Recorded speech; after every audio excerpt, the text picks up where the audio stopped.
Good evening, ladies and gentlemen. Welcome to Hammer Time of Our Lives. I'm Gatesy, obviously, and I'm joined by my usual cohort, Andy, who's a little bit tied up at the minute, so do forgive him. He'll be untied shortly. Jazz, how are you, sir? I'm not too bad. I got a bit of a feedback from yourself. I'm getting some feedback from someone, actually. Yeah, so I might just come in and out. Might help it.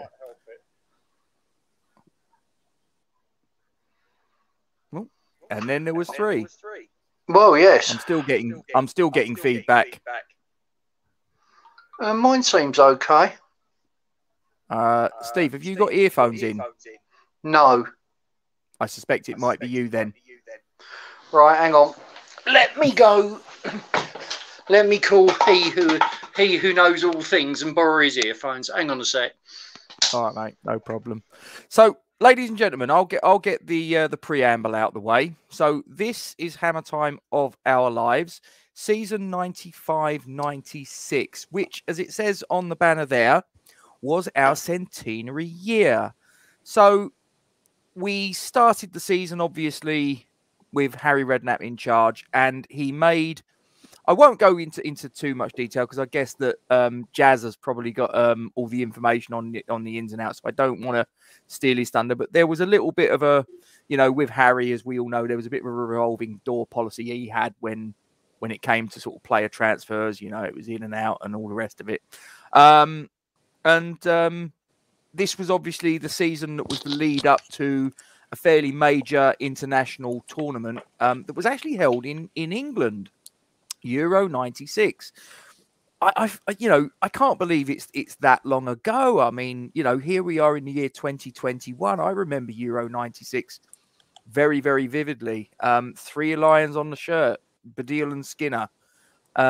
England getting to the semi-final and losing on a penalty shootout to Germany. But there you go. That's not why we're here, obviously. We're here to talk about all things West Ham. So, Jazz, you've got your little book of knowledge there with all of the comings and goings that happen to do with the club and with the Premier League in general. So, what have you got for us, sir?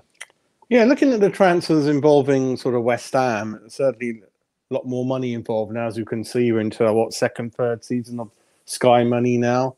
But like you said, if I look at sort of players leaving, I've got a list of 10. So under Billy, as you know, it was a little bit more calmer, like maybe 3 in, 2 out, that kind of thing. People going out the door. Again, a lot of things to do with Bournemouth. There's a guy called Jamie Victory that's gone to Bournemouth for free transfer. Yep. Matty Holmes has been sold to Blackburn for 1.2 million. Which was quite a tidy profit on him, wasn't it? It is, but when I tell you what we did with the money, then you might think differently. I'll go back to that in a minute. Matthew Rush went to Norwich for 330,000. Bora went to Crystal Palace, 375,000. Yeah. And then we kind of had someone called Chris Moores to Torquay, free transfer. Ian Fuhr. I don't even remember him. No, I mean him and Jamie Victory. I don't know who they are, mate. Ian Fuhr. I think Jamie Victory was an Aussie. I don't remember Chris Moores at all. Yeah, and I'm just trying to think. Matthew Rush, did he have much of an impact? Played a couple of games before. But then we've got Ian Fuhr. I don't know how to pronounce it. Ian Fuhr, the goalkeeper. Yeah. Not bad. 580,000 to Luton. Don Hutchinson's gone in January that year. 1.2 million. Sheffield United.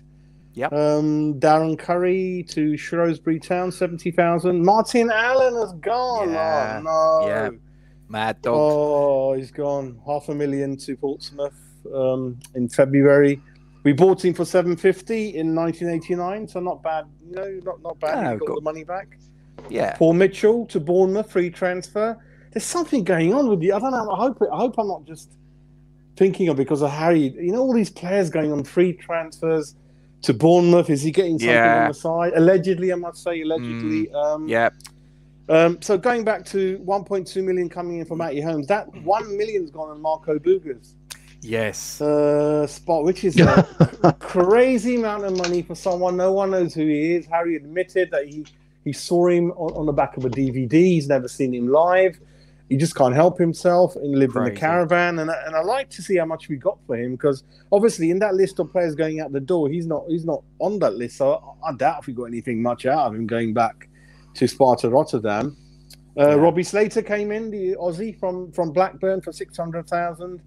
Ian Dowie's sort of come in. Is he come in? He's come back in again, second time. Yeah. So the last 2 seasons, it's been in out. So he's from Crystal Palace, 500,000. Another Aussie, Stan Lazaridis, 300,000. So remember, maybe Harry's got an agent in Australia. Not sure. One in Bournemouth. We had an academy down there at this time, didn't we? As I recollect. It rings a bell. Yeah, good point. It rings a bell. I think so. Peter Shilton has arrived. Was it 15, 20 years too late? So he's come from Coventry on the free transfer. And another chap, Steve Motone, is it, from Canberra Cosmos? So 3 Aussies have come in.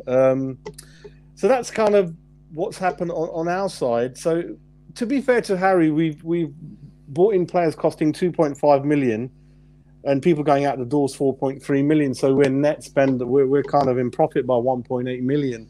Perhaps he'll go mad the following season, I think. And this is a season where obviously we got teams like Newcastle, Manchester United, sort of fighting it back to back. And what you're going to find in this season is a lot of the mid-table teams, around 8, 9 of them, they all bunched together. You know, you got 3 really poor teams, 2 really good teams, 2, 3 okay. The rest are the same. You know, it's not much difference between any of them really. Before the season began, the English transfer record was broken for the 3rd time in a year. The Liverpool paid 8.4 million for Stan Collymore from Nottingham Forest. So that kind of a record fee, wasn't it, for that? And the record fee for a defender was also broken, with Newcastle paying 4 million for Wimbledon's Warren Barton. Oh, yeah. What about that? Yeah, Dennis Bergkamp. He joined Arsenal from Inter Milan for a club record 7.5 million. And then I think Newcastle, again, they spent... Actually, they bought Les Ferdinand, didn't they? Let me just get that list up for you. Yeah, they bought him. Yeah, Les Ferdinand went there from QPR. I think, was it about 5 million or something like that? Yeah, let's have a look. Newcastle. I think it's about 5.3. Right. Yeah, he came in on there. But the other, just trying to look at other major points of the season, because I remember last season we had all the Cantona affair and everything like that. Yeah. So in this one, you're going to see Alan Shearer topping the charts at the end of the season, 31 goals, followed by Robbie Fowler, Ian Wright, Les Ferdinand, who also won the Players' Player of the Year. Steve McManaman will have the leading assists with 25. 25 assists? Yeah, new record for the league. Jeez, that is ridiculous. Yeah. Terry Venables in January, he decided to not be continuing as England manager after the Championship, so Hoddle comes in. Yeah. After the likes of Ferguson, Kendall, Coppell, Jerry Francis and Kevin Keegan ruled themselves out the job. Alex Ferguson.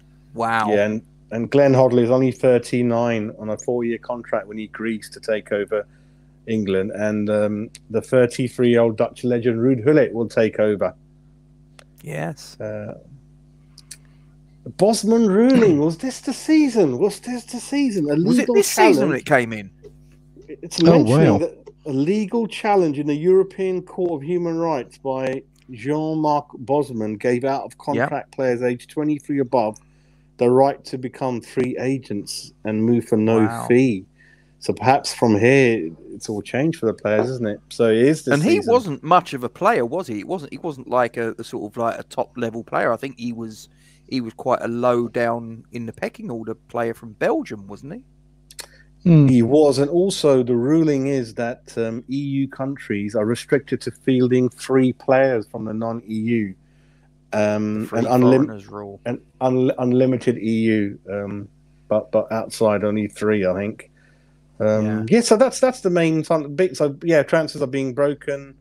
A lot of foreign players are coming in now, as I just mentioned, and Harry, to be fair, has underspent, but the numbers coming in and out are increasing, and England again, got unlucky in the Championship. Really, that's kind of that's kind of where we are with the 95-96 season. Yeah. No, we got beat on a penalty shootout by those pesky Germans, but that always happens. Milesy. Good evening, sir. How are you, sir? Can we go back like 4 hours? I've had a shit day. I've had a proper shit day.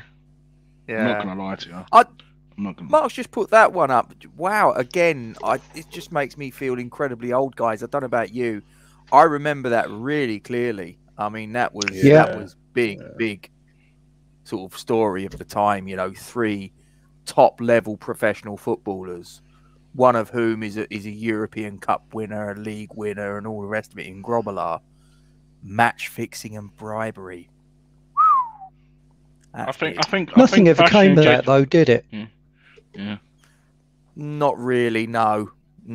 It all sort of fizzled out. But I mean, their careers were, tarnished to say the least from that point on. Some people just sort of like think, well, no smoke without fire, rightly or wrongly. But I don't think we'll ever know the truth. They'll obviously protest innocence, but there'll be people that will say actually they weren't as innocent and squeaky clean as maybe they tried to make out that they were. And then obviously Alex says that this was the season of Kevin Keegan's entertainers. It was also the season, if you remember correctly, guys, of that infamous rant when Kevin Keegan had that meltdown and did the old "I would love it" routine. Yeah. Oh, I remember seeing that live. Yeah. I mean, Fergie must have been sitting at home, just I've got him. Yeah. I think it's something like he's saying they're playing Middlesbrough next, and he's underestimating them, and you can't do that. And I will love it if they get one over them. You can tell him, and you can tell him that. Yeah. As I say, I think that Alex Ferguson was an absolute master of the mind games, and he had him all day long. I think Keegan is, when you notice it, what he done in his life. Even I just watched a documentary where he suddenly leaves for Hamburg out of the blue, and they bring in Dalglish, which is such an amazing replacement. He just loses it, and he just walks out on people and clubs. He just with Fulham, I think he bought them up, and suddenly he's gone. And little minute things he's just off. You remember the Charity Shield when he took his shirt off and fisticuffs with kind of, was it the Leeds Liverpool Charity Shield game? Yeah, it was. Very wasn't it Bremner? Billy Bremner. Yeah. He went. Keegan, I think. Yeah, him and Bremner got sent off. Yeah, and one thing you will notice is his physique at the time he joined Hamburg. He mentions how, if you ever look at it, it's like Bruce Lee. I mean, he's amazingly cut, hardly any fat on him, and he's ever so fit around that 79, 80, 81 time. Really, just got unlucky with Brooking that. They used to play so well together. In the 82 World Cup, they're both injured, and we kind of lost the benefit of that. And it's such a stupid World Cup. Yeah. The way it's designed, we went out without hardly losing a game, wasn't it? It's just weird. Yeah. There you go. Steve, well, that World Cup. What are your memories of this season? What, me? You, Steve. Well, the Keegan rant, I remember it really clearly.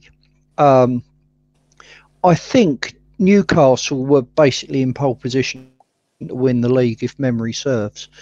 And they've played Liverpool. Yeah.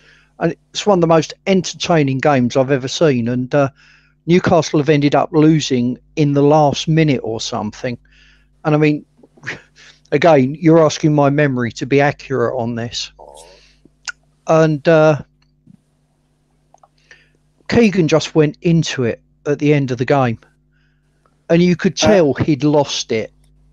He'd just lost the plot at that moment.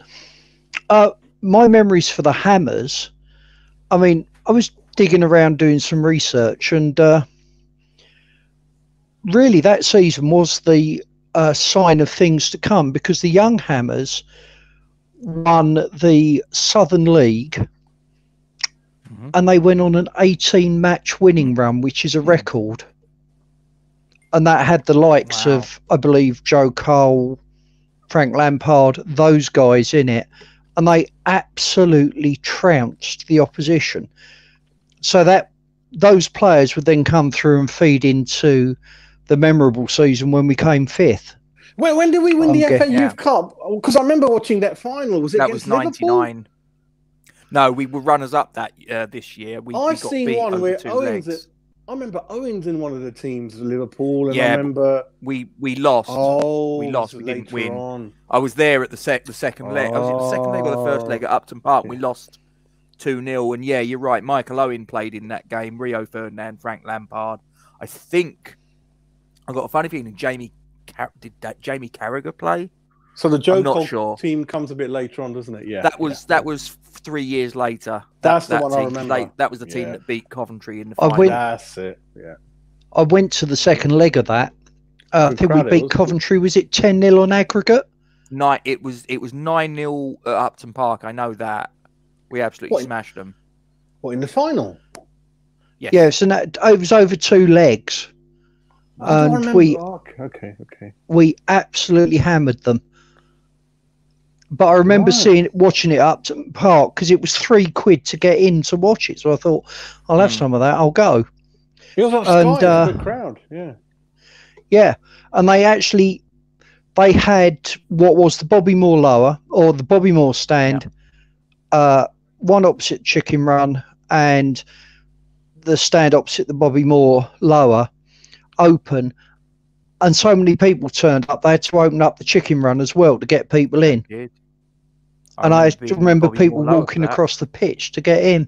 Yeah, I remember that. But that was obviously 3 years after this one, wasn't it? Oh yeah. But happy memories. But I mean, for this season, considering how we started, I thought we got a remarkable 10th place. Yeah. You know, our start was. I mean, we had some tough teams in our opening 6 games. We had Leeds at home. Now they won the title 91-92, I believe. Man U away. Yeah. Notts Forest, who was still a decent side at that time. Yeah. Spurs, who were just annoying in general. And Chelsea. And they had Ruud Gullit playing for them. Oh, my God. Yeah. And we had the Arsenal away where old Righty missed a penalty. And Dixie got sent off and they got another penalty and Righty scored that, didn't he? Oh, that is crazy set of fixtures. Tottenham, Chelsea, Arsenal, Everton, Forest, United. Yeah. What the hell? And Leeds. Everyone apart from Liverpool. Yeah, everyone apart from them. Jesus Christ. I mean, that for that time is a horror start. And after 6 games, we had the grand total of 2 points. But actually, I wonder what our odds were go down at that point. One of the games I'm going to cover, the first one, that starts off a run of 5 straight wins later on in the season. That's kind of, and I thought I read it wrong. I said 5 straight wins in the league. I must be a mistake here somewhere. Who the hell wins? Especially West Ham, and that's one of the reasons. The other question was with Kevin Keegan losing it. Gatesy at one point, Newcastle had a 12-point lead at the top. Yeah, they did. So I think it was a 14-point lead at one point. It set him off. Yeah, it was something ridiculous. It was a lead they never should have relinquished. Didn't Keegan buy Tino Asprilla in January? He was a rated Italian international, if memory serves. No. And based Colombian. Colombian. Okay. And I remember the commentator saying Keegan's bought him so it guarantees them winning the title. I think he makes his debut in the game I'm going to cover. So the other game I'm covering is more or less his debut. But he gets up to a lot of good things in the game. And he was good. Yeah, didn't he have links with a porno star? Didn't he as well? I know he's up. I wouldn't know. He did. Yeah, he's up to no good on that side of things as well. Yeah, he came from Parma, the great Parma team where Zola was there. Of course, yes. Yeah. I've forgotten that. Gianluigi Buffon was there at the time, I think. A very, very young Buffon. They went down this season, Gatesy, Parma. Yeah, finished bottom, I think. Did they? Right. Yeah. If memory serves, for the time he paid quite a hefty transfer fee for him. It was. Oh, he did. I can't remember exactly what it was, but I'm not sure if it actually broke the 10 million mark. They probably got a lot of money for Andy Cole, didn't they? Probably got a lot of money. Yeah, true. Yeah. Was Andy Cole about 7 million, 6 million, something like that? Plus Keith Gillespie. Yeah, Keith Gillespie came in, who I always thought was a cracking player, actually. Well, do you remember Kevin Keegan coming down the stairs to talk to the Newcastle fans about the Andy Cole transfer, what's happened? And he's like, trust me, you know? Crazy, isn't he, Kevin? Yeah.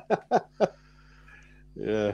I suppose in some ways it came right because they finished runners-up, but at the same time, as we say, they had like a sort of lead in the league that they really should never have relinquished. But yeah, so Fergie gets Cole and he gets Cantona from his rivals for I don't understand what the reason. Why would you? I think it's hypnosis. Must be hypnosis.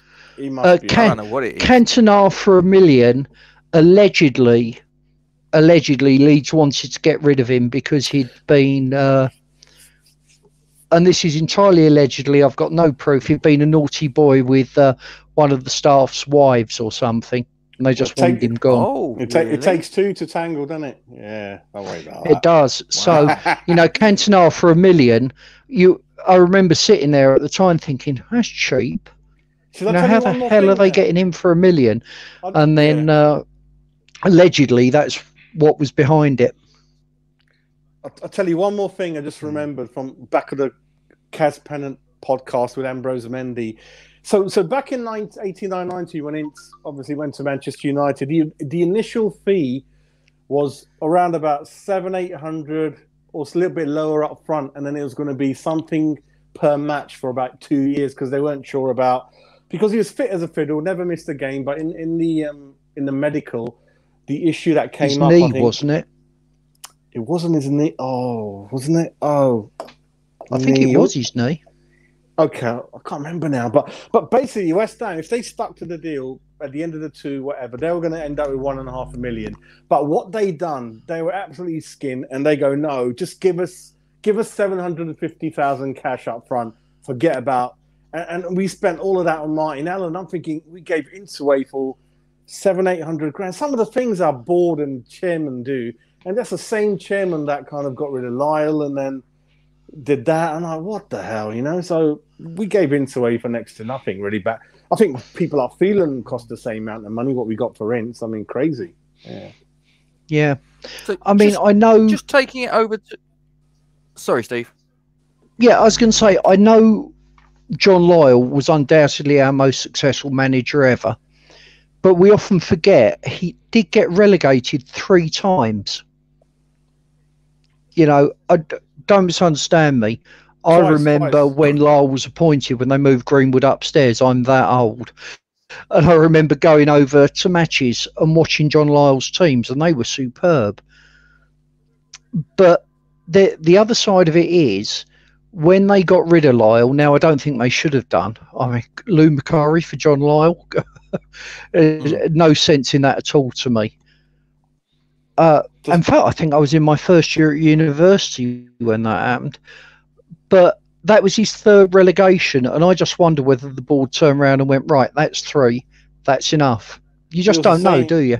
It's the same aging team, and like people like Strodder and Paul Hilton and David Kelly, and it just didn't make sense. And it wasn't like me and Gatesy. If you followed all this back then, we kept saying we haven't signed anyone all season. So it's a lot of things. And Macari came in because he did the opposite to Lyle. He kept teams fit. He was good for bringing teams up. He bought 6-7 players that served the club for a decade. So it's difficult, but one of those things, like you said, you need to look on both sides, isn't it? But Gatesy's right. Let's move on with this season. We're just going to waffle on all night. I was going to ask. I was going to ask Milesy to go first on his match selection. So, Milesy, which match have you selected and the reasons behind it, sir? The main reason I've picked the first one is the away trip to Wimbledon, which was on the 16th of October. The reason why I picked this game firstly was to do with the Wimbledon team, the likes of Vinnie Jones, which springs to mind. And to be honest, I don't think we really had a good record against Wimbledon, to be perfectly honest. We've had some good games, and it was just a win what we needed at that time. We like what everyone said at the start. We had a very, very, very shit. I think it's all right. Just one more thing, Marzi. What stuck up to me, you probably know, the crowd is 9,411. Oh my God! Yeah. Wow. I know. Then they never had good crowds really at Selhurst, did they? Back in the day. Was that they moved away from Plough Lane back then? Did they? I can't remember now. Yeah. Oh yeah, they were at Selhurst Park by this stage. Yeah. So just take us through the teams there, Milesy. Yeah. So is it? Oh, sorry. That's very sorry. My eyes are playing up. Who's the goalkeeper? Sorry, my eyes are playing up. What for Wimbledon? Yeah, Paul. Sorry, it's Paul Heald. Yeah, Heald. Sorry, my bloody eye. I've been at the screen since 7 o'clock this morning. Do you know when they start flickering? Your mother told you you'd go blind. I know. Tell me about it. Have some carrot juice. Yeah, be all right. Yeah, no. So I've got my jab tomorrow. Oh, nice. So we've got Kenny Cunningham in defence with Brian McAllister. Oh, that's better. Now I've zoomed in a bit on my side. Chris Perry, Andy Thorne, Robbie Earle. I hate that dude. He is involved in something. I hate him. I just don't like him. I don't know. He's just got like a face you want to slap. Do you know what I mean? He used to be on TV a lot, didn't he, as a pundit? Yeah, I think that's where it's come from. I think that's where it comes from. But the man I love, the meme machine himself, Vinnie Jones. I love Vinnie Jones. What a player, and what he's done. I've always been a huge fan of him in the middle. And oh God, Leonardson. Yeah, Norwegian, wasn't it, last season? Yeah. Did he play for Southampton as well, or was that no? Maybe not him. I think he went on the Spurs. You're probably thinking of Stig Johansson. There used to be another one. Probably another one. Probably, yeah. That's why I said I'm not. That's why I've got you guys here. I don't want to say that. But I've got you for backup. Justin Skinner, never heard of him. John Good. No, I've got to be honest. I've never heard of him. Yeah, fuck knows who that is. He's from and then John Goodman and Dean Holdsworth, and the West Ham lineup is Ludo, Steve Potts, Julian Dix, Alvin Martin, the man himself, Mark Reaper, Ian Bishop, Michael Hughes. What a legend he is. He's involved again in some of my games. Love him. John Moncur, Robbie Slater, Tony Cotty, and the big man, own goal specialist, Ian Dowie up top. Poor bloke. Only one own goal he scored, but everybody never lets him forget about it. It's one too many, Gatesy. It's one too many. The man with a huge IQ, isn't it? Rocket scientist. Yeah, very clever guy. Yes, he was. He's very clever, educated man. But Jazz, so I'll talk you through. Sorry, can you hear me? Is it gone? Can you hear me? Hello? Yeah. No, we got you. No, we can hear you. Cool. Yeah. Sorry, my screen froze. Sorry. So Jazz, the magic man from last week, Hughes again involved. Hughes again. Yeah. Hughes again. I mean, we'll see how long Harry keeps on to him, because Harry will not keep any player for looks like longer than a couple of years, isn't it? Definitely. So he was in the start up for the build up for the first goal, picked the ball up just in the Crystal Palace half. Started driving inside, played a right foot disguised ball. Ian Dowie threw one-on-one in goal. Guess what happened? Go on. He missed. Missed it. Yeah. Oh, that's the wrong answer. So he missed it. Great save from the goalkeeper, but the goal-scoring maestro, Tony Cotty, was there behind him, looped it over the defender and the goalkeeper, and he went off celebrating like what he does. He sort of does a bit like Shearer, doesn't he? He puts his hand up in the air. Not like the iconic Shearer, but he done that, run off and celebrate, and we started off well. That was all the action from the first half. It was pretty dull after that, to be honest. Second half started with a corner from Wimbledon on the right-hand side. Jazz has pointed it out. I think even you have, Gatesy. Ludo coming out, not getting nowhere near the ball. Flicked on the front post.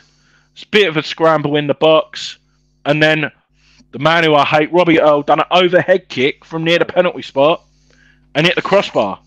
So lucky escape. Oh, Yeah, really lucky escape. And then literally about 2 minutes after, we should have been 2-0 up. This time it's the other way round. Dowie playing the ball through to Cotty. I don't know what he... I don't know. As he got older, he sort of... Don't know whether he just thinks he didn't have the pace. He should have took it around the goalkeeper.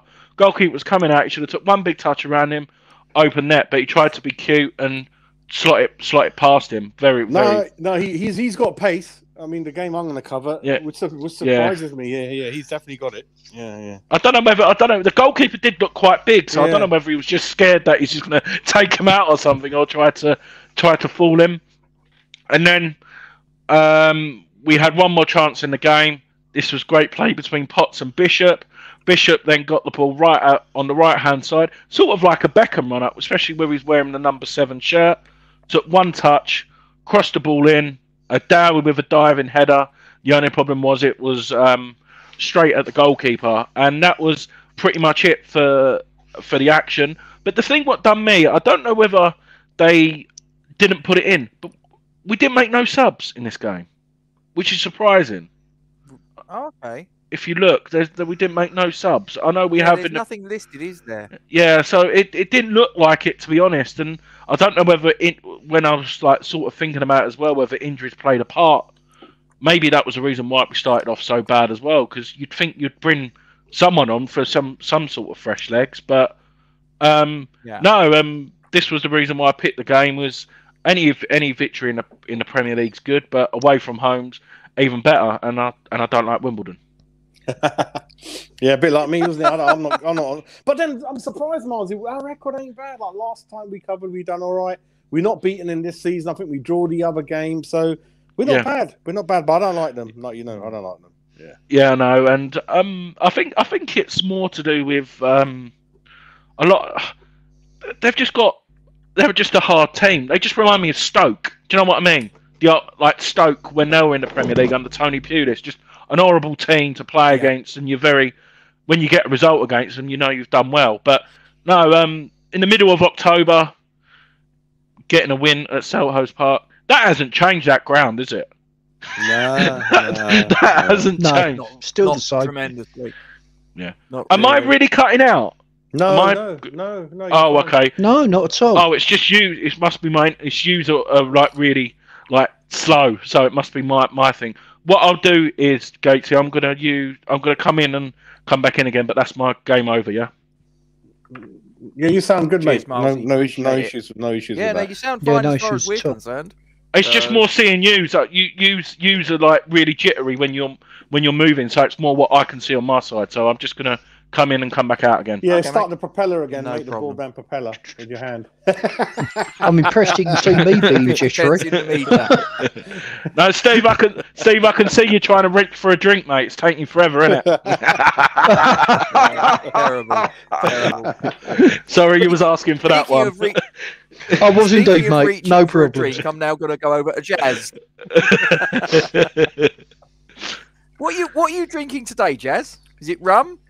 It's rum, it's Bacardi, but the difference is I found a Pepsi lime flavour in the supermarket before, earlier on today. Oh, hello. And that's going on, because lime is one of the things they if you ever heard of it, it's not really a cocktail like the Cuba Libre. What it is basically Coke, rum, and a splash of lime juice in there. So this kind of replicating that about the limes, really. Oh, okay. Oh, like it. Yeah. Fair enough. That's nice. But like I was saying, I'm putting So, some Jazz, ice and within minutes, it's just melting so quick. So, Jazz, talk to me. Your first game of your 3, sir. My first game will be, like I was mentioning earlier, this is the start of the 5-game winning successive run in the league. And this game was on January the 31st, which is actually, it's a Wednesday. 5 goals. I like my goals. I like my evening games. But just before I go into that, I was looking at the program, the first program of the season has got Marco Bugas on there, because we're parading like our record signing, our big What's the signing. price? What's the price, Jazz? The price is, sir, £1.50 again for the second season in a row. So, like I was saying, the Sky money is so high, they're not bothered about program prices now. Yeah. This is quickly just a team group. That's the team picture of the team, and then also it's got a really nice, interesting article because we're in June. What it's mentioning is that on the 29th of June, 1895, is when West Ham United are more or less kind of came to be, really. So yeah, they reckon that Dave Taylor, a foreman in the shipbuilding yard situated at the mouth of the River Lear in East London, had been given permission by Arnold Hills to form a football team. So we've all seen that picture of Arnold Hills, you know. Yeah. I might grow a tash like that. So that anniversary will be starting soon, really, on that. But anyway, the game I'm covering is again kind of teams who are bunched in the middle. And I think coming to this game, the position we're in, well, after winning the game, actually we're 16th, so we're kind of 4th, 5th from bottom coming into this game, really. On the back of a narrow defeat to Manchester United. But the game I'm covering is West Ham against Coventry. 5 goals. It's kind of a 3-2 victory to us. And when you look at the team, we got people like McCloskey in goal, Potsy, Kenny Brown, new name on the team. He's beginning to come in with his dad, also similar name. He was such a big player. I think he involved in the 64 FA Cup, 65 European Cup Winners' Cup wins. Manager of Norwich. And he came from Norwich, I think, Kenny Brown. So really good servant, really good. Couple of good podcasts of him out there. Comes across as a really nice, down-to-earth kid. Yeah. McCloskey's in goal for most of the season. Right back position is interchange between Breaker and Potts. Left back, really, really nice to hear, especially because some of the injuries. Dix isn't there enough there every game, apart from 3 games that Roland covers. The pairing in the middle is largely mixes Reaper, Martin, and then Bilic comes towards the latter end of the season. Bishop's there. Williamson makes a good name for himself this season. Cotty's there. Dowie. I like Danny Williamson. He was a good player. Very good finishing in the games I'm going to cover, Gatesy. Very good finishing. Knew where the goal was. Dowie plays nearly every game. I'm surprised he's in there, mate, for the whole season. And I've just noticed as a certain substitute comes on in the 81st minute. I wonder who that is. Yes, and he's actually at fault for one of the goals, but we'll come to that a bit later on. Yes, Frank Lampard's in there. And then Michael Hughes kind of takes up the other midfield position, so it's largely Cotty and Dowie up front. Because this was his debut, wasn't it? I'm not sure if it's his debut, but certainly I don't see. Let me just double check as a sub. No, that's his debut, mate. So was he on loan at Swansea or where was he? Barnsley, Swansea? Where was he on loan before that? I can't remember now. I think he did have a spell on loan at Swansea, but I've just scrolled out and scrolled back in. He made this was his debut, West Ham debut after signing as a trainee. But it looked like when you look at the Coventry team, they've got people like Dion Dublin, Noel Whelan up front, Solarco, Kevin Richardson from Arsenal. They've got Paul Williams at centre back, Richard Shaw, and Ogrizovic. We can't forget that name. Oggy, originally from Liverpool and spent nearly all his life at Coventry, and used to have that smash nose, didn't he? If you remember that flattened nose. Yeah, he's from there. But anyway, let's get on with the game. And you're going to laugh now. So in the first half, not much happens. So not much. We go straight to the second half then. If someone had told me that, I could have gone straight to the bar, just had a good laugh with my mates, and said I'll join you later on. So it's 0-0 at half time, 5-goal thriller. Can you imagine it? I bet you there's a few people that went home. There's got to be one or two. There's always one or two. There's always a few. There's always one or two, you know. Anyway, and then again, there's another. I keep looking at games where there's a goal in the 46th minute, and I'm one of those always miss those. You know, like the Rice winner at Arsenal. Yeah. I'm too busy going down a tunnel. The kids told me off. But anyway, so 46 minutes, and it's everyone's favourite player. It's a corner from Michael Hughes. So Michael Hughes whips in the corner. Oggy, the goalkeeper, drops the ball thanks to pressure from Dowie. There's a big goal scramble like WrestleMania. And Cotty tries to turn it in, he can't, and then Reaper from nowhere comes in and smashes the ball home. Really, so it's a bit of a scramble, bit of a mess. Everyone's trying to get in there, and Reaper comes in and puts it in. So we're 1-0 up, and this could be perhaps one of his first goals, I believe. Reaper from Denmark. Yeah, Must looks have been like one of them. it's his first goal of the season. He gets one more afterwards. This is his first one. The second one is at Coventry when we're away. The 2 goals in the season, both against Coventry. That's a bit unique. 59 minutes and it's 2-0, everyone. It's 2-0 and it's TC. He's having one of those seasons where he plays a lot of the games and he gets on a score sheet a lot. And it starts off with Ian Bishop, as a lot of things do. Through ball to Tony Cottee. And this is what I was telling Milesy. There's 2 central defenders on either side of him, and he's running towards the penalty area. He outpaces both of them. I think when he sees the goal, and the goalkeeper is actually even coming towards him, really. So he outpaces both of the defenders and slips it past the oncoming goalkeeper. So there's 3 players that he has to keep an eye on.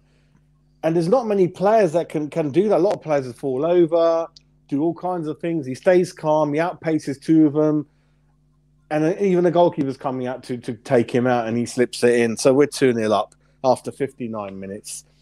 And Coventry are one of those games where, I don't know the record now, but I certainly remember up to the late 80s, our records against Coventry and Leicester were up there in the best. We always used to beat these 2 teams, no matter what we were doing and always good records against these.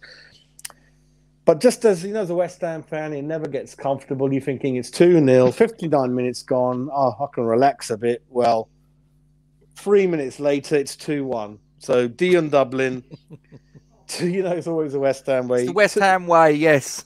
2-1. And Bishop, who I was praising for the second goal, he loses the ball. And there's a chap called Telfer.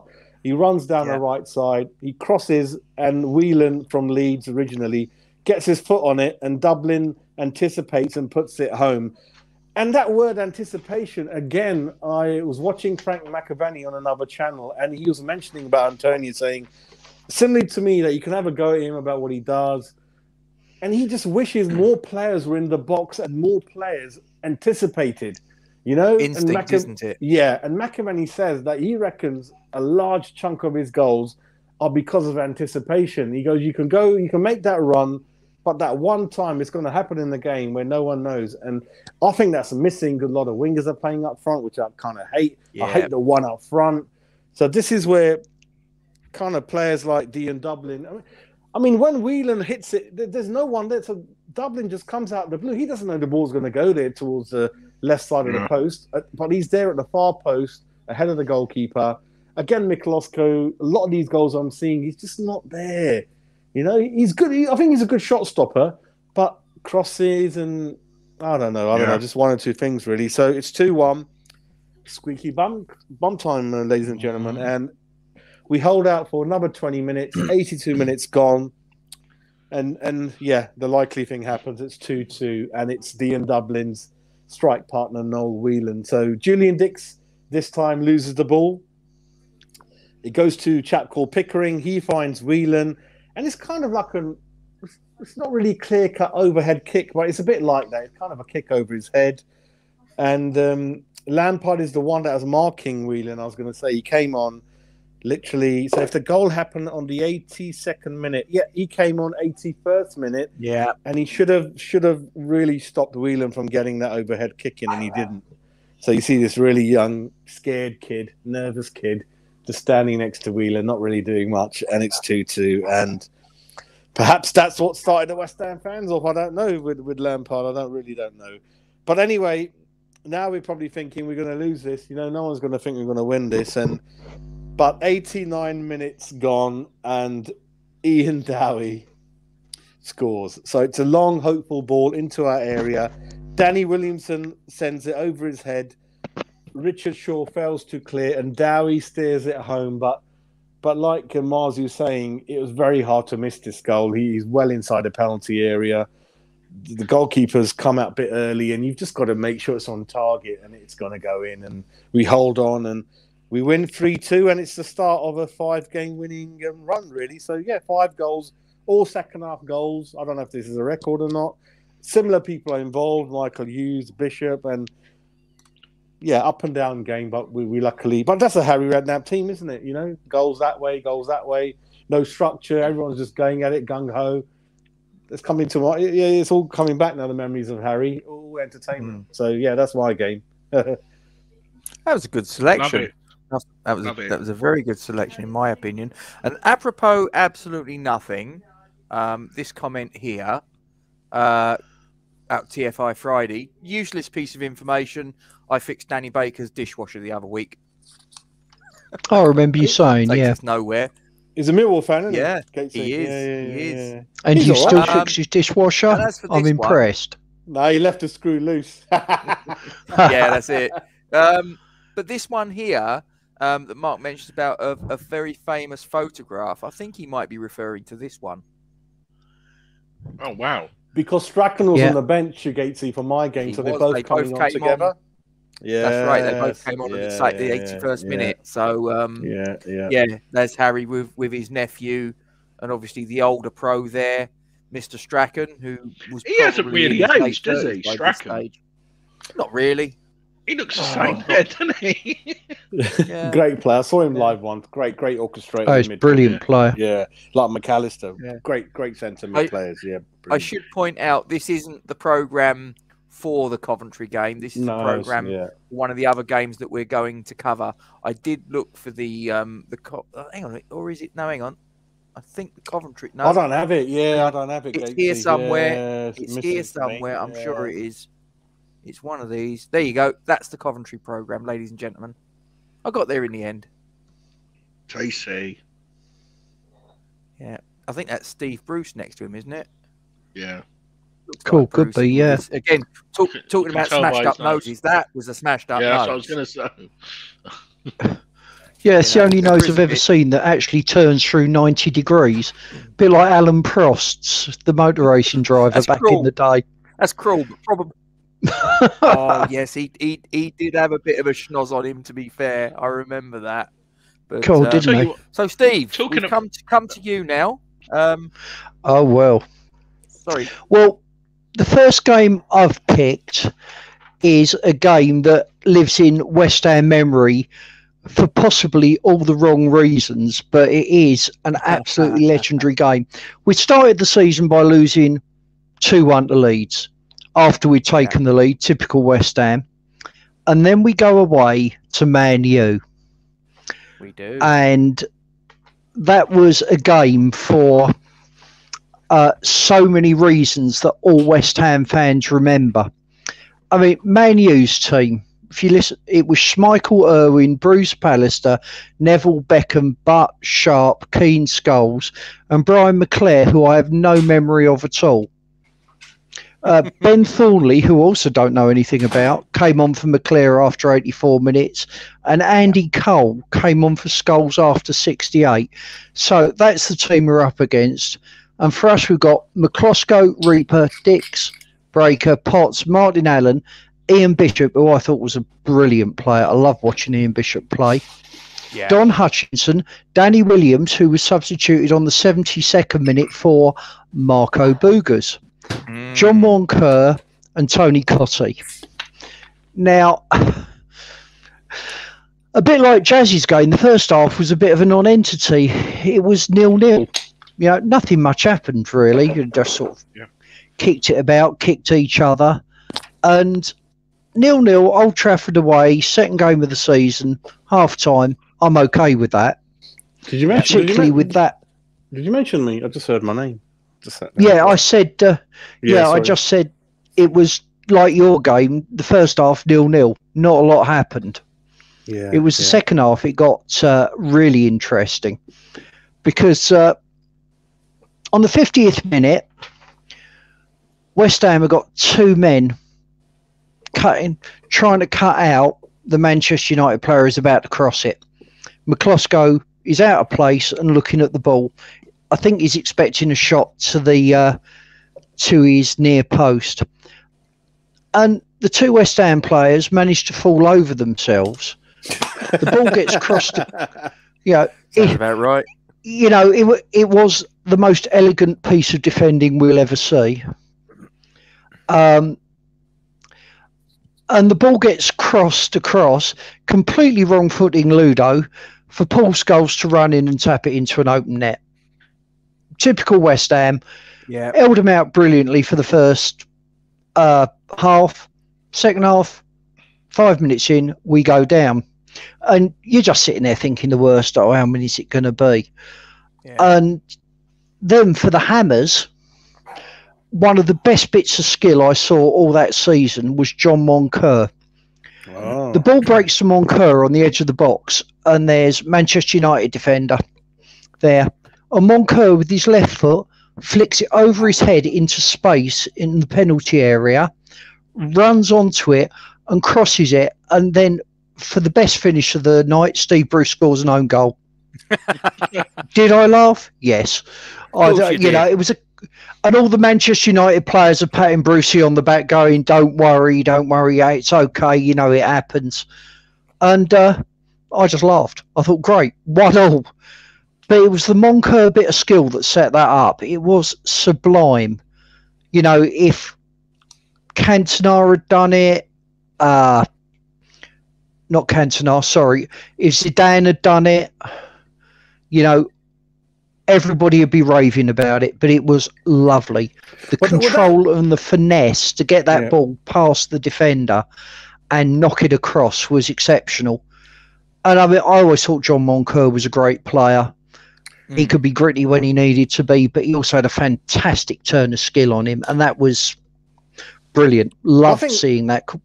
Yeah, I think that's what I remember of him. I don't remember the silliness he does sometimes. The running naked around the ground, and I remember the silkiness, the skills. And I remember when he signed, I think he went to Jamie, and Jamie goes, "Dad, he's one of the best midfielders I've come up against when he played for Swindon." And obviously, I think Hoddle probably had him in his team. Ex-Spurs, maybe youth player. So that's the side I remember: the silky, the smooth, not even putting your foot in there. I just remember a complete skillful West Ham type player. Yeah, a terrific player. Again, and what a signing from Swindon, because Swindon, I always remember Swindon had that season where they were in the Premier League, and I remember the chairman saying, because we got promoted the same season, and the Swindon chairman saying, we won't be the highest promoted team out there, but very arrogantly saying we won't be the lowest, basically saying West Ham are going to be below us. And of course, all right, they went down, we stayed up, and Swindon got hammered that season. So I remember it well. So there we go, 1-1. From a West Ham point of view, we're winning 1-1. So then on 67 minutes,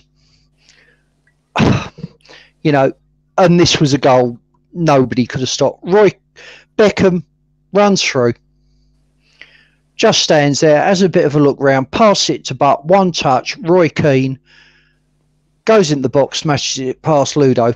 Now, I agree with what Jazz says about Ludo here. I think Fabianski would have stopped it. I think Phil Parkes would have stopped it. But Ludo is just not quick enough. But to be fair to Keane, it was a great finish across the keeper into the bottom right-hand corner. And that was the score. That was the final score. But the real talking point of the game, other than Moncur's superb piece of skill, was when this happened. 72 minutes, an inspired substitution by Redknapp. Danny Williams goes off and Marco Boogers comes on. It is the moment for Marco Boogers to shine in a West Ham shirt. We have paid £1 million. Pardon? I say he did in a strange sort of way. Yeah, we've paid £1 million for this guy who allegedly, if memory serves, has played for the Dutch B international side. And he comes on. And he looks the part, he looks fit, he looks athletic. And the commentator even said, oh, well, West Ham are 2-1 down. Harry Redknapp's bringing Marco Boogers on to improve West Ham's attacking ability. And he comes on, and within seconds, he's taken Gary Neville out, and Gary Neville actually says it's the worst challenge he's ever had on him. And if you watch the replays, he doesn't just take him out, he completely goes through him. Listen, he tries to decapitate him. Let's be honest. He tries to chop him. Yeah, it's like a Japanese martial arts move or something. Oh, it was one of the worst challenges I've ever seen. And in the aftermath, you've got Roy Keane steaming in and Dixie steaming in and squaring up against each other, and you're thinking, good grief, if these two go at it, there's going to be blood everywhere. And it was a massive furore. And Marco Buga's extraordinary West Ham debut, he was sent off within minutes of coming on, and it was an awful challenge. So the two things I remember about that game was Monker's skill, but obviously the legendary Marco Buga's challenge. And from what I understood, Redknapp, as we said earlier, Redknapp bought him through watching videos, and Redknapp came out sometime later, and he said to Marco Bugas, I want to see more in training. And Marco Bugas said to him, and this was before his debut, I'll show it to you on the pitch. Well, Marco Bugas' first contribution was to take Gary Neville out, and I think he ended up living in a caravan somewhere, not playing professional football. I think he lost it completely. Well, looking at it, he only played 3 games, so this is the second one, so he's got some kind of appearance against Leeds, and there's one more after this, Forest, and that's it. Yeah. I mean, it was the biggest waste of £1 million of all time, I believe. I believe that was his transfer. Actually, he's an unused sub in December, so he stays until December. Just messing around, making sandwiches and drinks for the players, I think. Yeah. Well, I mean, looking at the list of players in and players out, we've got the players in and out in the same season were Marco Bugas and Peter Shilton. I think there were 1 or 2 others. Yeah, it's crazy. But old Shilton didn't last long either, did he? God, I hate to think how old he was back then, and what was the purpose of 46. that? Yeah. Oh my God. He was 46. Oh my God, I was 46 last week. Jesus Christ. Oh my God. Happy birthday, Jazz. Played the first game, so... I mean, hope for me, Nick. Yeah.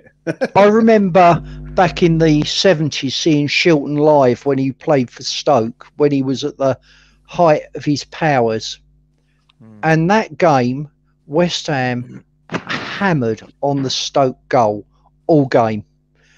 And Shilton wouldn't just dive and parry the ball, like modern keepers do, or push it around the post. He'd dive and catch it.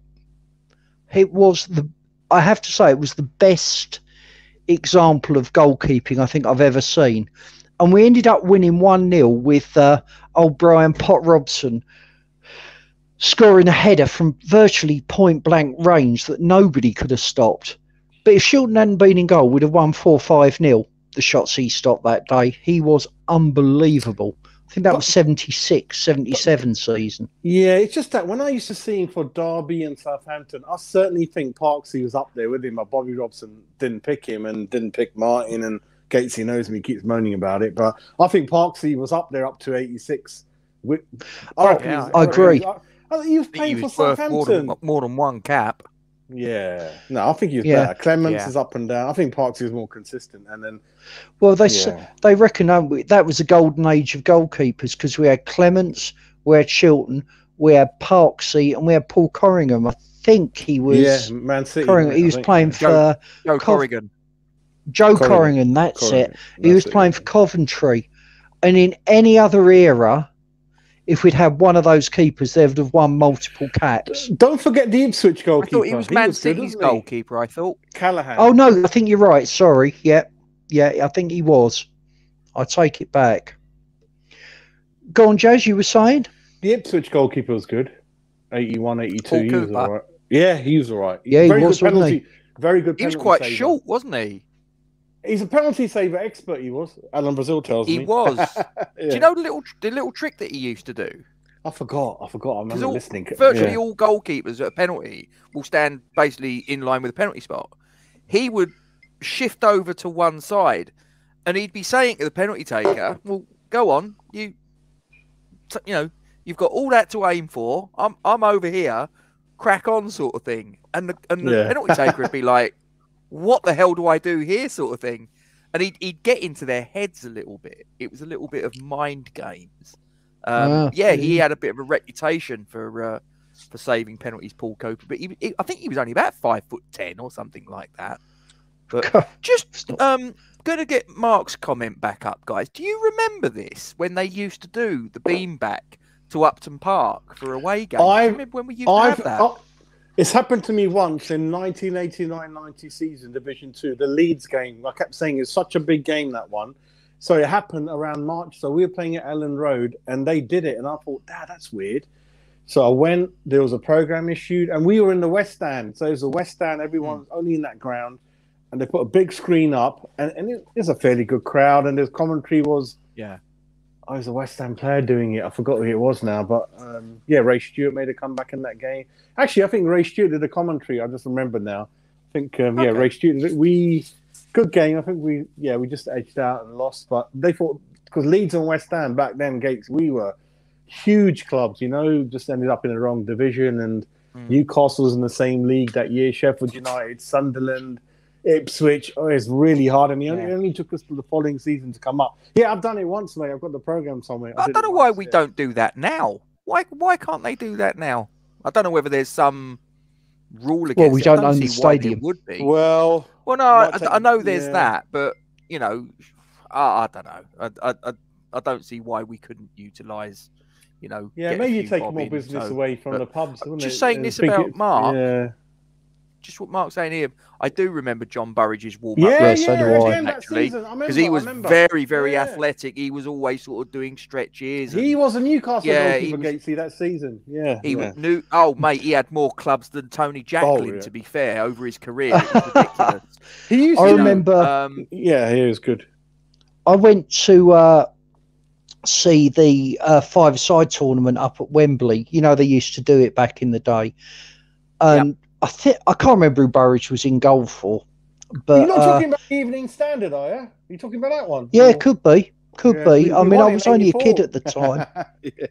I was only 13 or 14. But John Burridge's team won. He celebrated by just doing a somersault. That was it. Yeah. That was John Burridge's celebration. He modelled himself on Peter Shilton, didn't he? I don't know. Yeah, is he good at cards? No. Peter Shilton was his goalkeeping idol, and he everything he did, he tried to emulate him in even down to sort of like how his haircut. He had for a period. He had the same bubble perm that. Shilton had for a spell. You're right. I didn't know that. You're right. There's a story about John Burridge. I've heard him interviewed, and at home with his family. He used to get the kids unannounced or anybody just to chuck something at him so he could get his reactions quicker and catch it. So he'd be walking across the lounge and suddenly he'd have an apple coming towards him and he'd have to turn and catch it. And that's how he improved his reactions. Quite amazing, really. Yeah, but I reckon he spent half the year with black eyes walking around. Probably. I mean, well, the only advantage I'd have if my kids did that to me, they would never ever hit me because their aim isn't that good. So But anyway, that's my first match. Steve. Thank you very much indeed for that, Steve. It was an interesting contribution. Normally, I think most people tend to go for victories. Occasionally, we might get the odd draw. I think I can only remember one other time that there's been a defeat that's been one of the games selected. So, but it was certainly a memorable one. I mean, that challenge it was. Was, and I same as you, I remember Keane coming steaming in, and then Dixie's just basically shoving him out of the way and saying, "You clear off." And Keane didn't sort of like go back for any of Julian Dick's sort of thing. He was like, "Oh, okay, fair enough." So, okay, so on to my one. So I'm going to get the match card up on full screen. So just to bring it up, it is an away fixture at the old Burndon Park, if we remember that, ladies and gentlemen. Before they had, I don't know what they call it now, but it used to be the Reebok, didn't it? They've got a very famous pie shop there, Giles. Very famous pie shop that the The guy you used to climb up the chimneys. You remember from Bolton on TV? What, Fred Dibner? Yeah. That's it. Yeah, there's a famous pie shop out there. I know some silly facts. Do you remember Burndon Park? I always remember sort of like when I watched it back on the commentary. It was like they had a supermarket bolted onto the back of one of the stands. Do you remember that? I don't remember that one. I know a lot of the grounds are pretty odd, mate. Well, when you watch the commentary, when you watch the video, because I'll get it up in a minute. The video that is. There's like a supermarket. I don't know if it's a Tesco's or something like that. It's some cash and carry or something bolted onto the back of one of the stands. It's mental. Anyway, so looking at the Bolton lineup there, you've got Keith Brannigan in goal, former Millwall goalkeeper. Goodney Bergson, again, former Tottenham player. Chris Fair won the last ex-Leeds league title before the Premier League came in with Leeds. Jimmy Tottenham, Phillips, Sasa Churchich, and Steve McAnespie, Mark Patterson, Richard Schnakers, Dutch player, Alan Thompson, David Lee, and the Scottish goal-scoring machine, John McGinley. And then they had substitutes Scott Green and Andy Todd, who was the son of Colin Todd. I'm not too sure. I think Colin Todd was the manager at this point, I believe. I could be wrong. In fact, let me just scroll out and just he wasn't no, one time. Haven't got it. That time. I'm fairly sure that Colin Todd was in charge at this point, perhaps.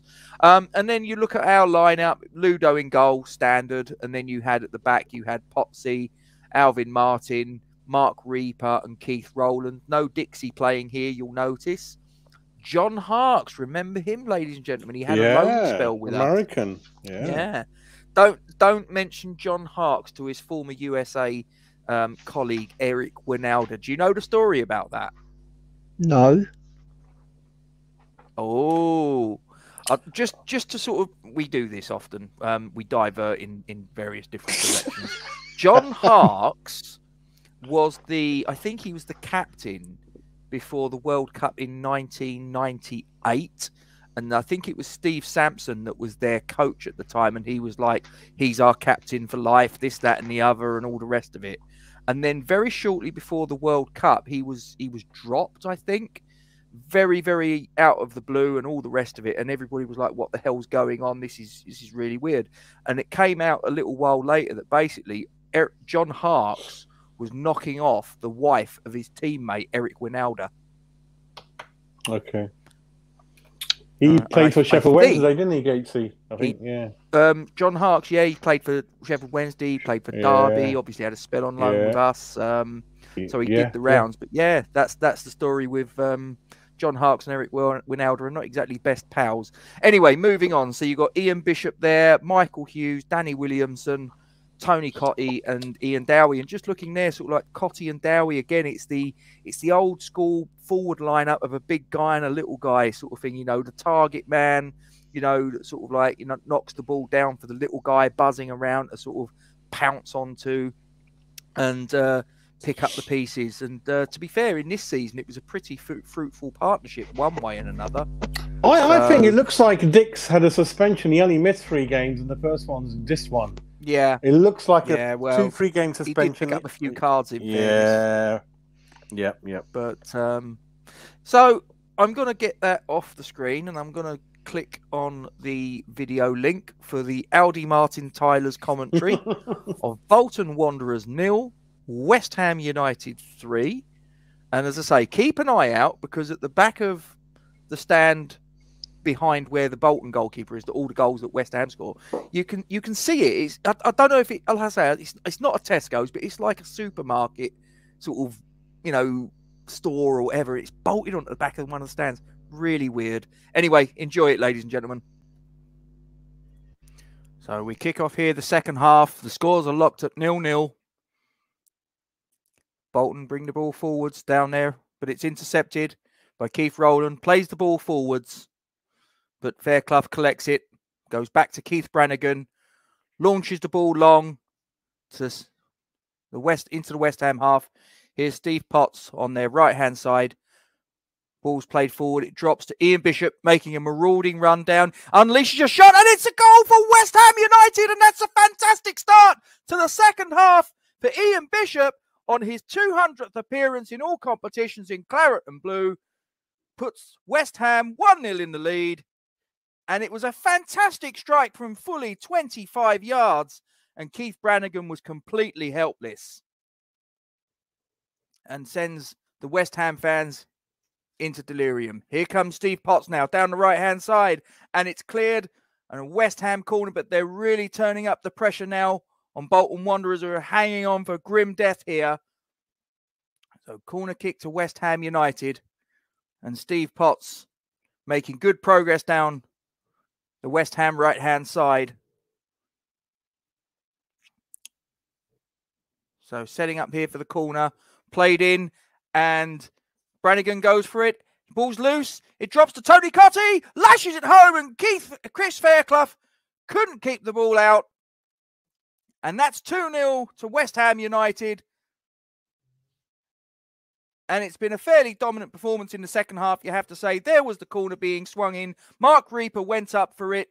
Keith Brannigan couldn't collect the loose ball. And there was Tony Cottee to lash it home. Chris Fairclough on the line, couldn't keep it out. 2-0 West Ham. And the West Ham bench really driving them on. But they're defending this corner now. Richard Schnakers on the edge of the box. It's broken. Danny Williamson is off on a run. He's got it opening up ahead of him. He's got Bishop to his right. Cotty's just behind him. I think he's going to go all the way here. What a strike. What a goal. Danny Williamson in the bottom corner of Keith Brannigan's goal. That's 3-0 to West Ham United. And I would have to say that that's got to be game over now. But what a run by the young midfielder. He picked up a corner on the edge of the box that broke and drove into the space ahead of him. And no one engaged him. So he's just going and going and going. And in the end, he's just thought, I'll have a crack. And he's put it into the corner of Keith Brannigan's net. Low and hard. He couldn't get to it. And that is West Ham United 3, Bolton Wanderers 0. And that, you've got to say, is game over.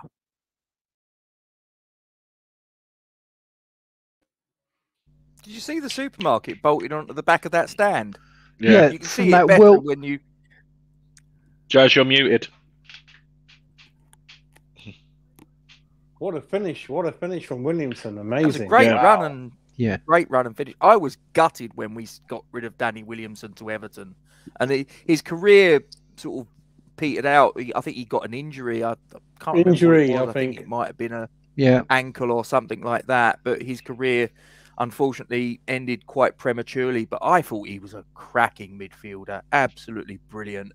And I remember when we got it, moved him on to Everton, and it petered out for him, unfortunately. We're selling sometimes, players. But you see the supermarket bolted onto the back of Burndon Park. I remember watching it and thinking, what is that all about? It's just weird. That well-known chain, Normid Supermarkets. That's what it was called, wasn't it? Normid. Never heard of them. No, nor have I. That must be a northern thing. Must be a Bolton thing. But what about Safeway? Are they still hanging around? on for grim death. Safeway, are they still around? Who's that? Safeway. Morrison's, aren't they? Yeah, that's an old one. Happy Shopper, Safeway, all them lot. Jazz, to mention Julian Dix, I went through the games before. He wasn't suspended, so he must have just been injured for 3 games. He returned after the QPR game. Yeah, because I know he had 1, 2, 3, 4 bookings up to that point, and I thought, because sometimes it carries on from the season before, and I'm not sure how they do it, but there you go. That's an interesting little aside there, Fresh. He played in the same school team as Keith Brannigan, who was the goalkeeper for Bolton that day. So, also good mates with his brother. Yeah, someone who's a good friend. So that's my little. That's my like little it, thing. mate. Very good. Yeah, I remember that game. I remember that game quite vividly, and like I say, that run and finish from Danny Williamson. Oh my word! Honestly, that was just really good finish. Really, really good. Brought back some good memories, and really sort of frightening to think it's a quarter of a century ago. Where did my life go? There you go. So that's my choice number 1. Choice number 2, we're coming to you, Mr. Miles. What have you got for us? So I have got a nice cold wintry Upton Park fixture against Southampton in December. Is there any Bovril there on sale, my friend? Is any Bovril available? Yeah, and that's when the first chicken balti pie was available at Upton. I'm not sure about that. No. I had it once and never again. I was going to say, if you Googled that. There you go. Yeah. So there's the match card, Milesy. So take us through that, please. Yeah. So we have got Oi Big Boy, what's your name in goal? Steve Potts, Julian Dix, Alvin Martin, Mark Reaper, Ian Bishop, my best mate from now on because of the last 2 years, Michael Hughes, John Moncur, goal scoring sensation Danny Williamson, up front with little and large Cotty and Dowie. Dave Bessant's in goal for them. Jason Dodd, wow, he went on for ages. He was like Lettice, wasn't he? He stayed there for ages, didn't he? Yeah, I remember that name now. Dodd. Yeah. Wow. Benali. Francis Benali as well. Benali, yeah. Is that Monaco? Monco? Moncau. Ken Moncau. Ken Moncau. The Dutch. Oh, okay. Dutch centre, but Chelsea, ex-Chelsea. Yeah, must be. Oh, okay, Ken cool. Venison, Richard Hall, Simon Charlton, the Magic Man. I love him as well. Jim Magilton. God. Yeah, good player. Matt Oakley and Southampton legend Matt Letizia up front with Fatty Neil Shipley. Yeah, Shipley from the same borough from where I'm from, Fat Boy Shipley, and then you got Jim Magilton was a Northern Ireland captain, I think. Richard Hall will join us soon. Yeah, good team. Venison. Yeah. He had problems with injuries as well, didn't he, Richard Hall, unfortunately? I thought when he played for us, he looked cracking, but it wasn't to be. Yeah, we'll come to it, but I think someone clumped him in pre-season again, Gatesy, and that was it. Oh, really? Yeah. Very similar to Simon Webster story. Yeah. Jazz, Pete, in this game... Glad you're here, mate. Peach Dog. Love you, mate. Peachy, my man. 18,500 at this game, Jazz. So... not great, but better than what it was, really. We're getting 24 against Liverpool, 21 QPR, 19 only against Chelsea. So, it's all right, mate. You're only going to get 19. But then, I said, I'm not sure Gatesy knows. I don't know if there's more work going on in the ground or not. I don't know this season. I don't know. Yeah, not too sure, to be honest. Not too sure, yeah. But we didn't get off to the best of starts in this game, gents, and it's the man of our love, Matt Letizia. It amazes me how he took everything for the Saints, didn't he? Free kicks, corners, everything. He great player. And, we paid the price. Great ball in, so much pace. And the long hair sensation, Ian Bishop, scored an own goal, flicked it on at the front post. Sure. Oh, wow, yeah. I can't remember that. So he flicked it on. And it hit the back post and went in. So he headed it from the front post and hit the post and went in. So what was Miklosko doing? Just standing there, mate. To be honest, waiting for a bus. Sorry, Lude. I've got to leave you alone. I've got to leave him alone. Yeah. He's got the best chant though, so at least he can say he got really that. Nice guy, top guy. Very nice. But. Yeah, that was it for the first half. I bet, like what you were saying, Jazz, in your game and stuff like that. You're probably fearing the worst with this, but then in the second half, we started off well with an attack with Willison in the middle of the park, playing it back to Dix, and then Dix done a 1-2 with Cotty, and Dix just hit the shot with his. Apparently, he's not got a right foot, but he hit the shot from about 25 yards, and the goalkeeper made a very good save. Very good save. So, really good start. And then, as you can see there, gents, the goals come right quickly. So, 80th minute. Oh, wow. People would have definitely left the ground and missed these for sure. Definitely. Getting the Pam Burgers. The traffic. Yeah. Pam Burger outside the Supporters Club. And then Look, yeah, so £1 bird. What was in that meat? Oh my god, got me. You don't want to know. You don't want to know. Ignorance is bliss. It could have been filleted rat meat. Listen, for all we know. ketchup can cover everything amazingly well. Yeah. Ketchup, Chili sauce. yeah. Yeah, do you want a double? No, I'm all right. I'll stick to the quarter. I don't know what you got in there. But as I was saying, 10 minutes to go. Slater driving in the middle of the box, plays a ball to Dix outside, and then he just starts driving, literally driving through. And then he plays a magnificent pass over to the magic man, Mr. Hughes, left foot cross. Do you know what this cross reminds me? Do you know how Everton used to just get to the byline and just whip it in with pace, right at the front post? There's Mr. Cotty. Power beat the goalkeeper. The thing what I didn't get about this game was Dowie got the ball out the net and a couple of others running past, but Cotty wanted to celebrate. It was like we scored the winner. That's my only criticism of him.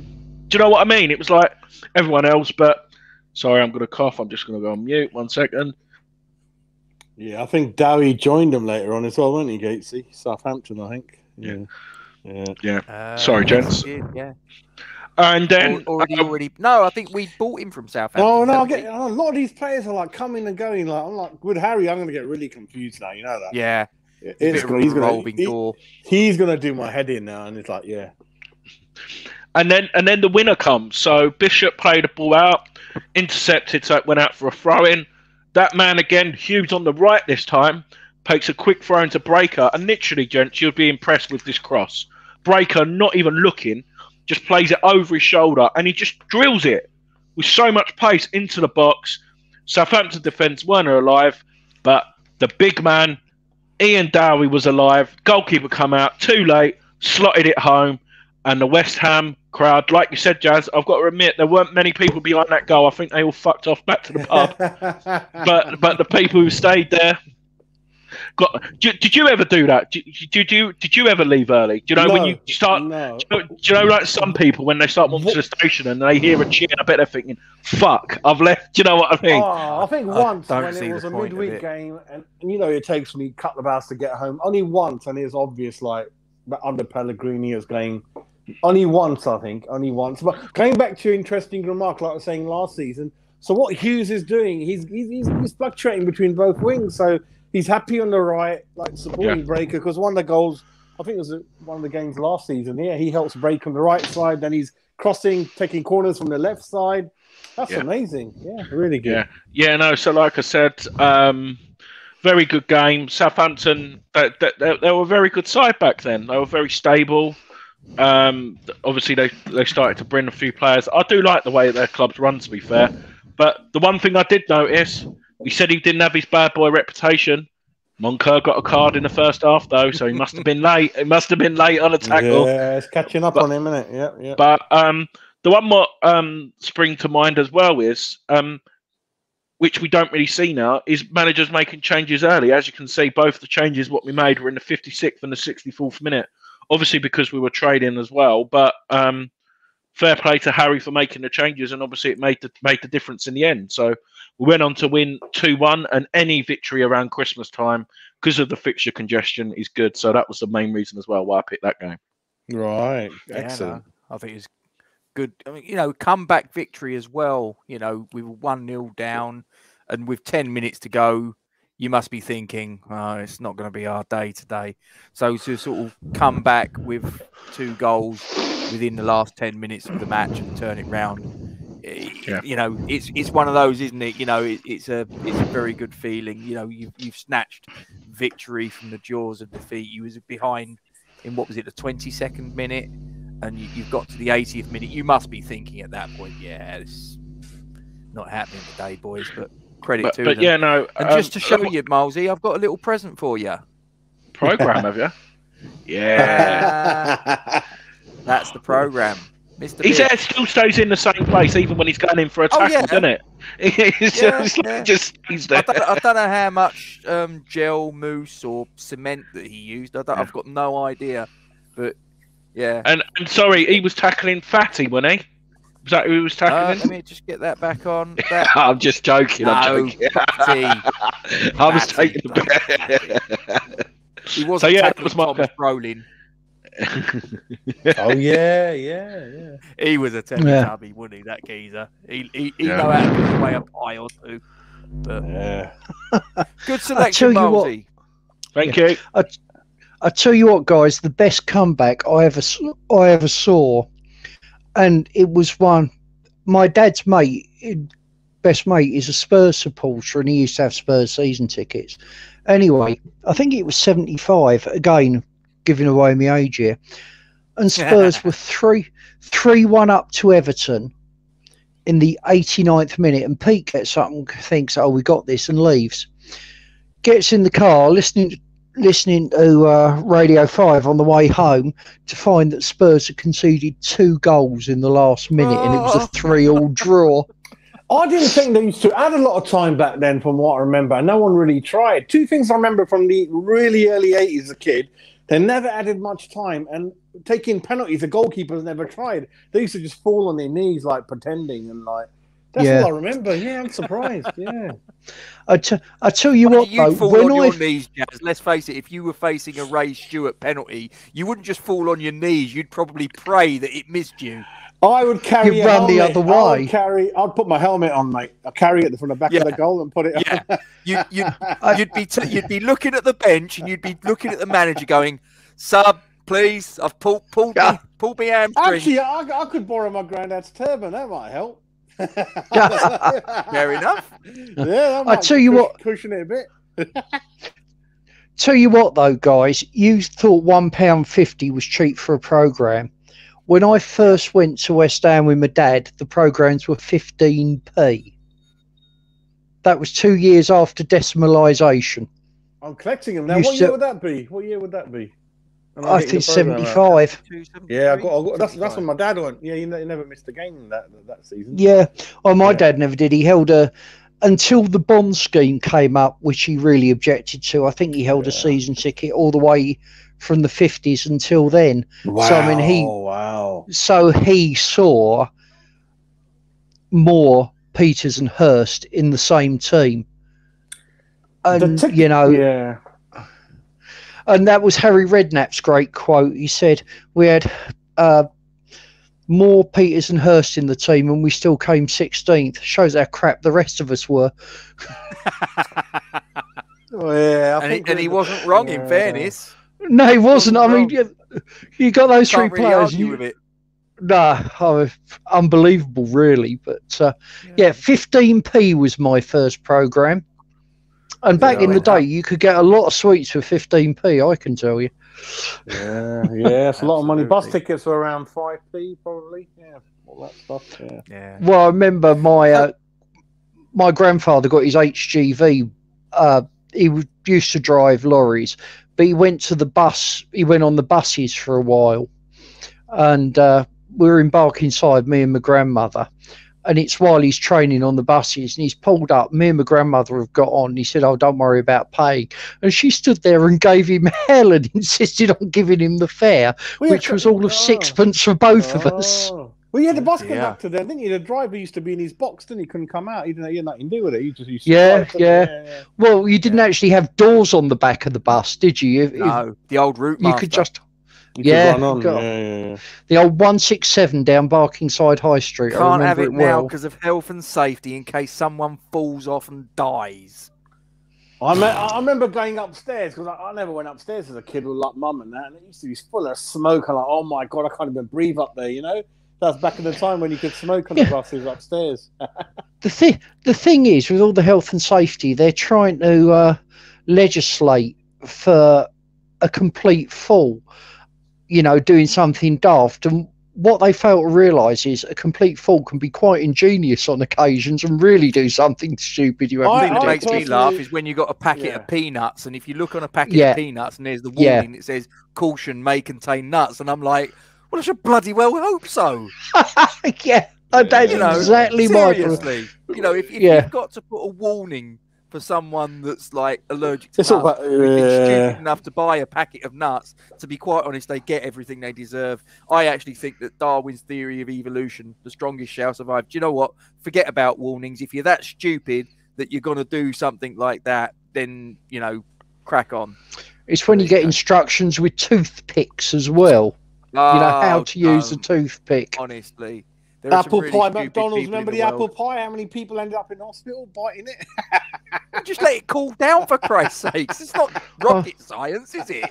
Well, all goes back to poodles, microwaves in America, doesn't it? Oh, yes. Yeah. Legal cases. Yeah. We discussed that, didn't we? They sue for anything, don't they? They sue anyone for anything. Yeah. Oh, I know, because I worked in insurance when I first left school. Did for 4 years. I was on the Lloyd's floor, and there was a claim that a woman won for mental stress because her TV was delivered late.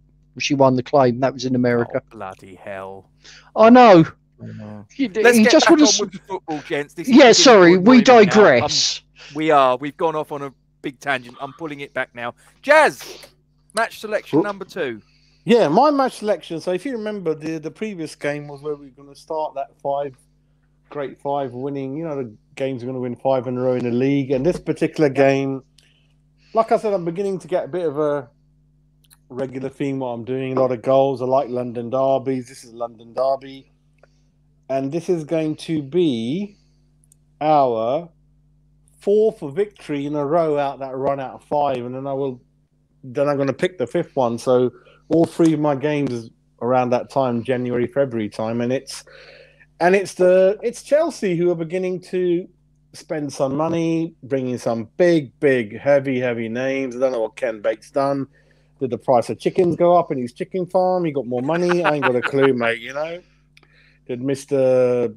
I don't know, there's one director, sort of sad he passed away. He put a lot of money in, didn't he? I think it was a little bit after this. So, Matthew Harding. Yeah, maybe he came in as a half and half member and helped him out. But it's Saturday, 17th of February, 1996, which is just after Valentine's Day. So for anyone who had a girlfriend back then, you were probably skint, but you made it to the game. Stamford Bridge, attendance 25,000. Yep, it was Chelsea 1, West Ham United 2, but 3 o'clock kickoff, which is always nice to see. I'm such a traditional guy. I just love the 3 o'clock kickoffs, but we don't get many of them. And this is the time that a certain Danny began his second game for West Ham from Sporting Lisbon, Portuguese pin-up. If you remember, Harry said, lock up your wives. Danny's about, quite a good-looking chap. This is the only season he kind of played for us. He seemed to be, very young, very pacey, very tricky. He seemed to favour positions on the wing and certainly up front. And so he's kind of prominent in this game. So if you look at the West Ham lineup, you've got Miklosko. Looks like we're playing, let me have a look, 5-3-2. That's, I'll mention it. So I don't know whether Roland might have been playing a little bit further forwards. He might have been playing in midfield there. I don't know. That's the thing, you see, because you got Dix and Roland in the same team, and then they're trying to... Bilic has appeared. Wow, Bilic is in the middle. Wow. When did Bilic join? Let me have a look. Bilic. His debut was against Spurs, if I remember correctly, because it's one of my matches. Danny and Bilic, both. I don't see Danny's name either before Spurs game. So just the second game looks like Bilic, Danny, and Dowie's up front, but looks like he's by himself. This was after my match, the Tottenham away win. Yes, and Garney both played in that match. So I tell you what, hats off to Harry. He's put Cotty on the bench. Hats off to Harry. I tell you for that. Yeah, because Cotty. Danny makes his debut in my game, Jazz, which is just before my last game's before your one. So that's when he makes his debut. Yeah. So I don't know what he was thinking, but when you look at the Chelsea team, you got Hitchcock in goal, who is a Canning Town lad, I believe, West Ham. You got Terry Phelan, Dewberry. So he's kind of matched them up. So both the formations are the same. So they got 5 at the back. Dan Petrescu, Steve Clark, David Lee. Midfielders, Eddie Newton, Peacock, Dennis Wise. Up front, Ruud Gullit, Furlong. So it looks like Ian Dowie and Paul Furlong are the out-and-out forwards. But Darney on our side, Gullit on their side is kind of floating about, I think, on the wing, midfield, up front to support it. So let's get on with the game. So this is on the back of the West Ham very poor. If you notice about this season, there's nothing to shout about in terms of the cup run. So we go out pretty early in the League Cup, which is quite unusual, I think, in the League Cup, FA Cup. And this is on the back of a really embarrassing defeat to Grimsby. And I remember the commentator saying that Chelsea, who are in good form, they're doing okay. They will be playing Grimsby in the round. So it looks like we lost the opportunity to play Chelsea in the FA Cup, really. So there you go. So before any goal is scored, which is quite early, but going back to things before a goal is scored, there's a very serious injury to Eddie Newton, who, from what I remember, he was a youth player, played in midfield for Chelsea, and there's a nasty collision between him and Chelsea's goalkeeper. I just remembered one thing. Sometimes the websites are not accurate. I got a feeling that in goal is not Hitchcock. It's the Russian guy. Do you remember the Russian goalkeeper? Dmitry Karin. Yeah, I don't know if someone can double check. Yeah, I'm not sure. I might be wrong, but it didn't look like Hitchcock on the images, but I could be wrong. But yeah, he's coming out and Eddie Newton's running back. Did he wear a pair of tracksuit bottoms, the goalkeeper you saw? Can't remember, but that's a good point, isn't it? If it wasn't, I'll tell you now, it's not Dmitry Karin, because he was a bit like Gabor Kiraly. It didn't look like Hitchcock, but I can't tell now. But it's a serious injury. He collides with the goalkeeper, and straight away the goalkeeper's put his hand up. Darnie arrives looking concerned, and it's a broken shin bone, which will keep him out for the best of a year at minimum. So that's gonna hurt. So Glenn Hoddle's concerned, stretches on, and it probably have a good 5-10 minutes stop in the game, I think. Do you mean the magic sponge didn't revive him? Well, don't forget we're getting more and more foreigners. There'll be more and more pretending and diving going on, but it's still early. I don't think there's that much of it going on up to now. But it will follow soon as we go through the seasons and get to sort of modern times. And the first goal is 9 minutes, and it's Gavin Peacock, really. Gatesy, help me out. Did he play for Newcastle? He did, didn't he? Yes, he did. Or not? Yes, I've got a feeling he features in a couple of games on covering for different teams, which has never happened. If I remember rightly, I think he was in the Newcastle squad that got promoted to the Premier League when we went up in 92-93 under Billy Bonds. There's something weird going on I need to check here, because the next game I cover is after this game, and I swear he's playing for the other team, but how can he? I need to double check, but So Gavin Peacock. So what they're saying, the commentators, are this is a brand new centre-back pairing between Steve Potts and Reaper, and Gavin Peacock has just brushed them both aside. He's made a good run. He's gone in between both of them unchallenged and put it in the net, and like it's becoming a theme. If you go past the defenders, McCloskey is not going to do too much. So it's in the back of the net. We're 1-0 down, 9 minutes gone. Ruud Gullit goes close again, very close over the crossbar. Could have been 2. And what you can see from there is that Julian Dix is struggling to cope with Gullit. Gullit's got a lot of pace, strength. He's a pain. He's a great player. So Dix is a bit struggling back then. So half time, we're 1-0 down. I'm hoping there's no trouble or anything like that. No fish and chip shops are burnt at half time, what used to happen. So 62 minutes, ladies and gentlemen, for the goal. And talking about Julian Dix struggling, he's the one who equalises. And it's a Darnie corner.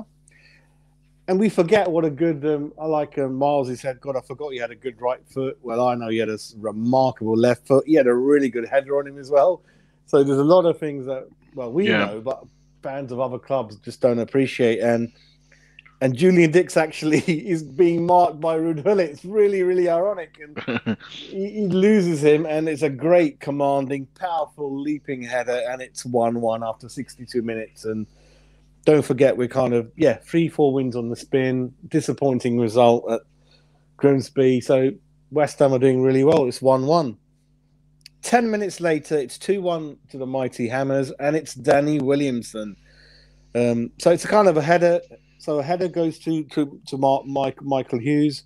He gives it to Roland, who crosses to Williamson, and he smashes it home, really. So what you find with Williamson is, if he's through on goal, I mean, I wouldn't say he's greedy. He doesn't pass it a lot, but he's got such confidence in his finishing. Yeah. So some of the goals I'll cover. Oh, he was a great finisher, Williamson. Brilliant. I mean, I think the next game I'll cover is a finish from a very acute angle, and he just doesn't bother about cutting it back for anyone. He just goes for it, and confidence is there. He's a new boy. Do you know who he reminds me of? He reminds me of a current Ross Barkley. He's got that sort of ilk about him. Do you know what I mean? Who can get a yard from each other and good with both. Like, I'm just trying to think of like a modern day sort of player. The way he runs and drives at the thing. In my opinion, he reminds me a bit of a Ross Barkley sort of player now. Don't forget, I mean, as a West Ham player, Chelsea away, it's such a big game, and he's not overawed at all. And 72 minutes, and it's one of these grounds in Gatesy, everyone, where West Ham, naughty fans they are, they're usually in all four ends of the ground back those days. Yeah. So there's jumping behind the goal, there's jumping on that side, we're everywhere, and it's a 2-1 victory, and it's it's a fourth win on the spin of a really good run, and I think after that game we're beginning to be around 12th position, I think. So really good, 25,000 crowd, and a good win over Chelsea, who I think we're neck and neck in the league, and I think we edge them at the end, but we're neck and neck, same points, same position, which I think is great when you look at the big players Chelsea have got. We've done really well with what we got in the team, you know. Got some big bullet. I mean, bloody. Dennis, don't forget Dennis Wise. You know, Dan Petrescu. You know, very big player. Yeah. So must. I remember to make. I'm sorry, Gatesy. No. I was going to say Petrescu. He scored a screamer against us a couple of years further down the line. I remember straight past his lot, that screamer at Stamford Bridge. That what springs to mind. Yeah. And sorry, Jazz. Gavin Peacock, he went on loan from Chelsea to QPR and then signed from QPR that following summer. And then where does Newcastle fit into the scheme? Newcastle before. Yeah. Newcastle before. And interesting, he also signed from Gillingham for Harry Redknapp in 1989 at Bournemouth. For 250 grand. He's from that sort of neck of the woods, isn't he? Because he's the son of Keith Peacock, isn't he? The Charlton player. Yeah, that's correct. I'm fairly sure he's from sort of like that part of southeast London, northwest Kent. Yeah. Sorry, guys. Sorry. What? Do you know what on Wikipedia he goes? He was also played in football, blah, blah, blah, blah. He went to work in the media as a pundit, and in September 2008, relocated to Canada to become a Christian minister.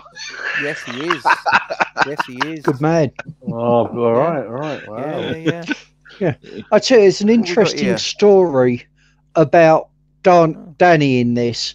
Some years later, he came out and said why he didn't stay at West Ham. Now, I'm sure there was all the West Ham side of it, that he was out partying, doing this, that, and the other. And he turned around, and this is what he said was that Redknapp wanted to keep him, but Redknapp turned around and said, right, I'm not going to play you, so your price drops and I can get you on the cheap. And Danny thought, stuff this. And at the end of the season, left. Yeah, that's what he said. I heard the story was that he got caught in a nightclub when he shouldn't have been. I've heard that one as well. But that was Danny's side of the story. And I thought, you just don't know, do you? Yeah. But he was a hell of a player. Yeah, no, fair enough. Mark's just making the point. It was Darren Peacock at Newcastle. That's what the confusion's all about. Okay. Yeah, and when he put it, I was like, yeah, he did. Big sort of long ponytail. He signed. I think they got him from QPR, if I remember rightly. So, yeah. So we now come. So that's Jazz's second match of his three concluded. Peaches in the building. Peaches in the building. La la la la. Steve, your match number 2, sir. Okay. Sorry. Okay, well, my match number 2 is when we play Spurs at home. I mean, we'd had our usual electric start to the season. We played 3 games and got 1 point. You know, brilliant. So then, you know, a West Ham season that starts as many others have done. And then we come up against Spurs at home. Now, hang on, I've got the lineup here. What have I done with it? There we go. Spurs at home. Our lineup is McCloskey, Reaper, Dix, Breaker, Potts, Allen, Slater, Bishop, Hutchinson, who was subbed on the 82nd minute for Jerome Bora, Moncur and Cotty. Spurs had Ian Walker, I believe, was playing for England at the time, or pretty much around the squad. He was around there. Wilson, Austin, Mabbott, Calderwood, Jerry McCannon, Dozell. Oh, I can't read my own handwriting. But up front they have Rosenthal, Chris Armstrong, and Teddy Sheringham. So not bad. That's a pretty good front line, isn't it? Yeah, not bad at all. Teddy Sheringham, Ronnie Rosenthal, who I believe had transferred from Liverpool to Spurs, because he had a period at Liverpool where he looked brilliant, and then for some reason fell out of favour, and ended up with Spurs. He was Israeli, wasn't he? Rosenthal? Yes, he was, yeah. He was. God, see, even in the dim cobweb parts of my brain, I can remember certain things. It's not quite impressive. Again, not a game for the purists, but it was our second point of the season. But the reason I remember this game was, well, I think possibly one of the best free kicks I've ever seen. West Ham get a foul, and it's about 25 yards out. And, you know, you're looking at it thinking, what are they going to do? They're going to put it right. They're going to put it left. They're going to lob one into the box. And Don Hutchinson walks up and hits an absolute screamer into the top right-hand corner. And all the commentator could say was, what a goal, what a goal, what a goal. It was an absolute peach of a strike. I don't know what happened to the Spurs wall, and frankly, I don't care that much. The goal was, he's just absolutely hit the most pure strike you can imagine.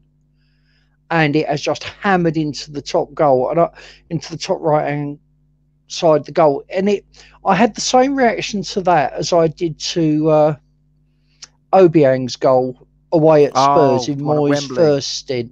Yeah. I remember the kids had gone to bed, and when Obiang scored, and I got both of them up and said, "You've got to see the replay of this." Steve, talking about Obiang's goal, I was like, the company I work for, they have a box at Wembley, and I got invited to go to that game, and I was literally right behind that goal. Right. Well, I was on halfway, but right behind where Obiang hit it, and literally it was full of Tottenham fans, and I was the only one there. and nice. in the box. And after the game, I'm staying there. They're all booing, and the Tottenham fans are underneath me, and I'm just going like that, right below them at the right time. The thing is with Obiang's goal, he never did anything like it before, and he never did anything like it afterwards, did he? Was just a one-off, and that's what I've got to say about Hutchinson's goal. Not that it was so much a one-off for Hutchinson, but what a strike. It was as good as Obiang's strike. And, of course, it was against Spurs, so, that just makes it that bit better.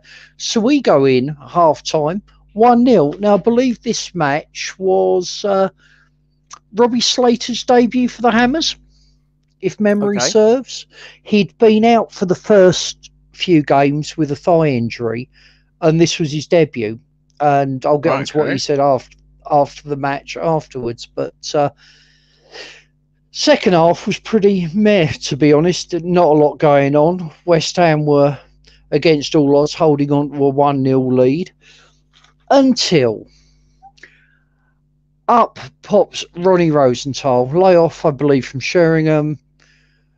Finds himself in acres of space. West Ham defence, as usual, like parts like the Red Sea, and he just hammers it in past McCloskey. And McCloskey sort of stands there and watches it go past him in the way only Ludo could. and that was the end of the game, 1-1. But I picked this game. You see, there are bits in games rather than the whole thing. I tend to remember. Yeah. And Hutchins, and for me, that's memorable because of Hutchinson's goal. It was a blinder. And if anybody gets a chance, watch it on YouTube, because you see players today with their free kicks, they're curling it in, they're trying to whip it into the top corner. There was none of that. He just hits it as hard as he can, dead straight, bang into the goal. It was absolute thing of beauty. Well, Gatesy, he's one of those few players, especially with me. He actually responds to my messages, and I think he responded to one of the show, wasn't it, Gatesy, last week? He kind of said something. He did.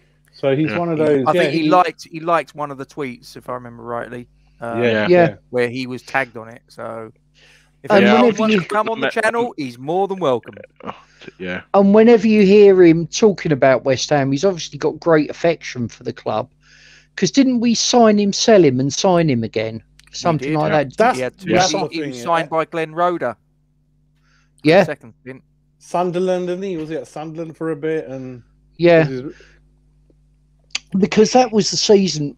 In that season, and I haven't seen him come up in any of the games, didn't we sign Ilya Dimitrescu as our record signing that season from Spurs? In this season we did, yes. Yeah, and I don't think he played that much. But anyway, going back to my game,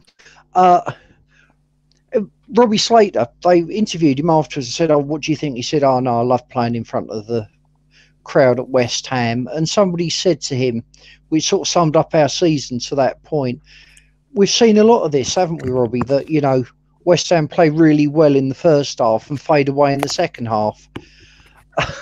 It just made me reflect on sort of 3-2 against Wolves, 3-2 against Leicester. Times don't change, really, do they? We can go ahead and then sort of take our foot off the gas, and we've been doing it for years. And Robbie Slater's comment was, we've got to put we've got to put the first half performance into the second half performance, and we'll start winning games. And boy, was he right in the long term. But in the short term, that was West Ham's glorious second point of the season. And, at that point, as much as I loved Hutchinson's goal, I seem to remember thinking it's going to be a long, hard season.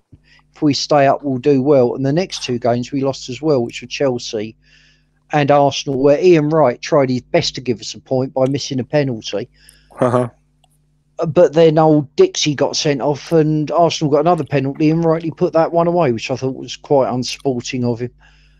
But so at this point of the season, apart from the fact I've seen an absolute wonder strike, I'm sitting there looking at it thinking, we're going to need a lot more of that if we're going to get out of this. Because, by the end of 6 games, we had the glorious total of 2 points. And it wasn't looking good at that point. But anyway, that's my Spurs game. And that one memory of Hutchinson's goal. I think Hutchinson leaves after a couple of games. I don't see his name anymore. So, I have to double check again. No. I think he's gone. Well, looking at this, this particular match has a little bit of history that was made, if you will. It was Martin Allen's final appearance before he moved to Portsmouth in February of '96, and Jerome Boer made his final appearance before he moved to Crystal Palace in September. I don't remember much about Jerome Boer as well at all. I don't remember him as being nothing meaningful. Yeah, nothing meaningful. Yeah. No, I mean, he did a job, but nothing over the top. I forgot, and I do apologise, people. So this is the programme for the Chelsea game that Jazz covered earlier. Oh, he's got a lot of hair. Yeah, Steve Clark. Yeah, I know. That's what I said. Is it really? That's not their colours. Oh, my God. That's an away kit. He's a big lad, wasn't he? Who ate all the pies, I wonder? Yeah, well, that was quite impressive. Anyway, that's me and Spurs done. Well, it's really quite interesting, actually, because, of course, it's my match selection next. And I'm just going to scroll round because quite by coincidence, guess what I've chosen, ladies and gentlemen? I've chosen the away fixture. Look at this. Danny. Now this is Slaven Bilic's debut after he moved to West Ham from Karlsruhe in this month. There was some work permit issues, and it was the first start of the guy that scored the only goal of the match, Danny Carvalho, or Danny as he was known, or Darnie, whatever. So just looking here at the lineups, I'm just going to go full screen with that. Okay, so Tottenham's starting lineup was in goal Ian Walker. Their defence consisted of Dean Austin, Colin Calderwood, who some fans might remember had a little square up with Harry Redknapp. I think that happened about 2 years later. I remember that. Abu getting sent off. Sol Campbell, who is a much-loved figure at White Hart Lane, or whatever they call their stadium now. I'm not too sure. He was on the radio this morning. Yeah. Gary Mabbott, who's a player, I've got to be honest, despite his Tottenham connections, he was actually a player I had an awful lot of time for and respect. He always came across as a nice lad, as a real sort of gentleman, and he obviously two had brothers, a lot weren't of they, issues Joel? he had to. Gatesy, I think two brothers. There was another Mabbott, weren't there, somewhere in the lower I've end. got no idea. He suffered from diabetes, didn't he, Gary Mabbott? That's what I was going to say. He had to inject with insulin sort of every day. So, to do that and to be a professional sportsman, I mean, my goodness. They mentioned that in the '87 FA Cup final. When he goes into extra time, he goes, "I can't feel my feet." Like, he still plays, but he goes, due to that, a lot of issues, mate. And I think, wasn't it that Southampton guy broke his eye socket or something? Was it Fashanu? No, it was John Fashanu. Oh, that's why I don't like Wimbledon. Smashed his face in. Yes, stupid git. Yeah. But there you go. So anyway, carrying on, we got Clive Wilson there, the left back, Jason Dozzell, who came to them from Ipswich, Rolf Fox, Chris Armstrong, again, that front three that Steve was saying about, Chris Armstrong, Ronnie Rosenthal and Teddy Sheringham. And on the bench, and he came on for the second half, Andy Sinton came on for Ronnie Rosenthal. Then you look at our lineup. So obviously, again, we know that Miklosko's in goal. We've got Steve Potts, Slaven Bilic on debut, Julian Dix, Mark Reaper. So that's your back four. Then you've got Keith Rowland. It says they're defender, but I think he was playing in midfield this particular match. Ian Bishop, Michael Hughes, Danny Williamson. As I say, I thought he was an absolutely tremendous player, and robbed of an excellent career, in my opinion. Just bad luck. And there he is, making his first start. He'd made his debut the previous match, but this was his first start. Danny Carvalho, or Darnie, whatever you want to call him.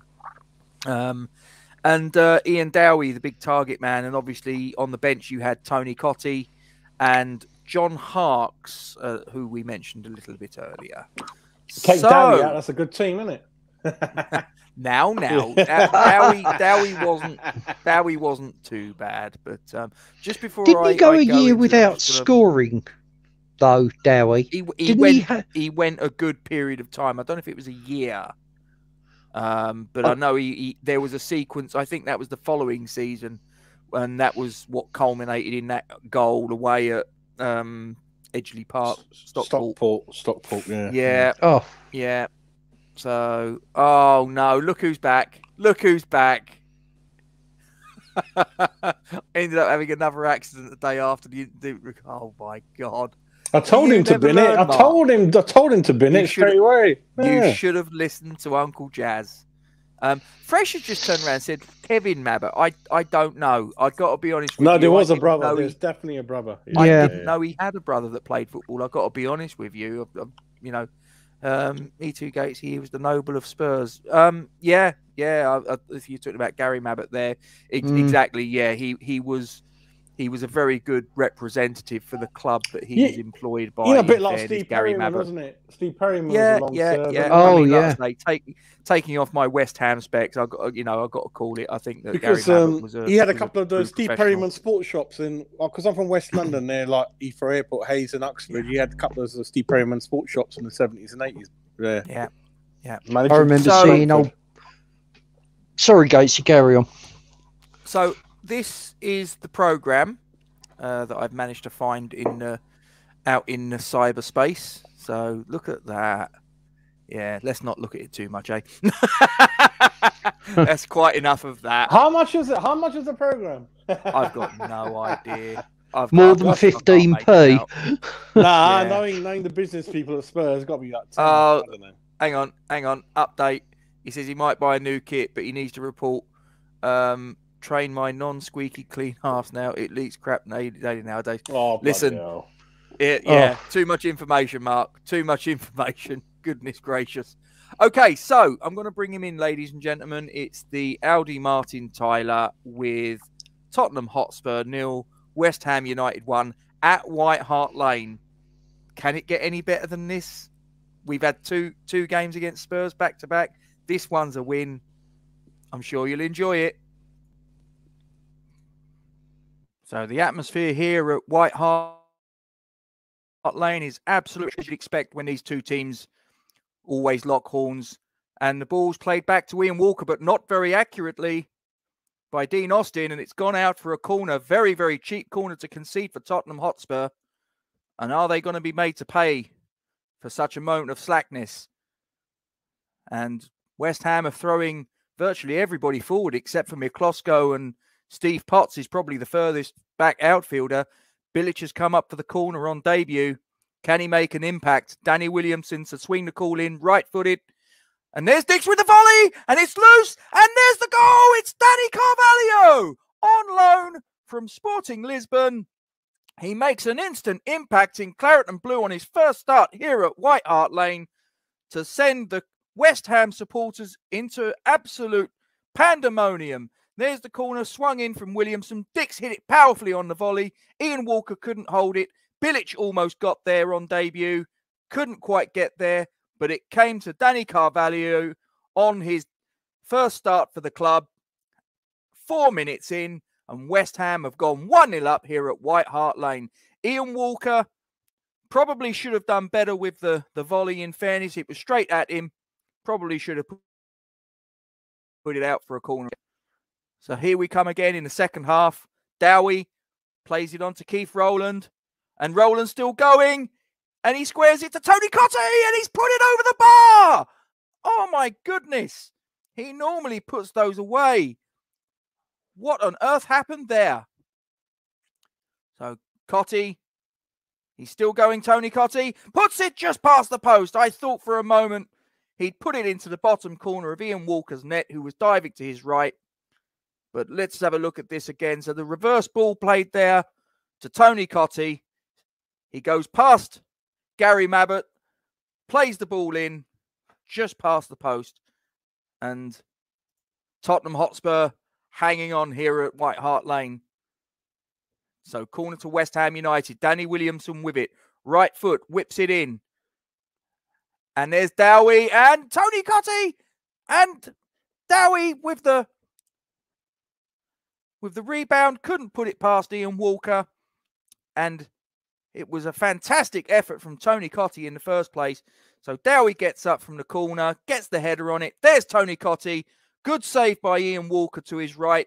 The rebound came to Ian Dowie, put it past the goalkeeper, and it goes out for the goal kick. So Tottenham are coming again.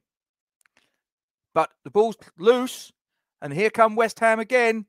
Michael Hughes to Tony Cottee on the right-hand side for West Ham. He looks up, plays it into Ian Dowie, and that's it past the post again. The same post that Tony Cottee put the ball past a little bit earlier. Ian Dowie does the same. And West Ham are absolutely tearing Tottenham apart here. And you feel it's just a matter of time before they score, but they need to convert the chances because otherwise Tottenham could come back and make them pay. So here comes Tottenham now, building up a bit of pressure on West Ham. And there's Armstrong. McCloskey came out, smothered the danger, but Tottenham still have it. Ball's played in. Teddy Sheringham with the header. Oh, my goodness. Just past the post. McCloskey was absolutely helpless to that. He wouldn't have got anywhere near it. It was a fantastic ball played in, and Teddy Sheringham got his head to that and just past the post. And here comes West Ham again. Ian Dowie. Oh, my goodness. That should have been the game over right there from Ian Dowie. Couldn't convert the chance. He'll think he should have done better with that. Let's have a look again. So the long ball's bouncing. Tony Cottee gets his head to it. Ian Dowie past the post. And West Ham should be home and hosed by now.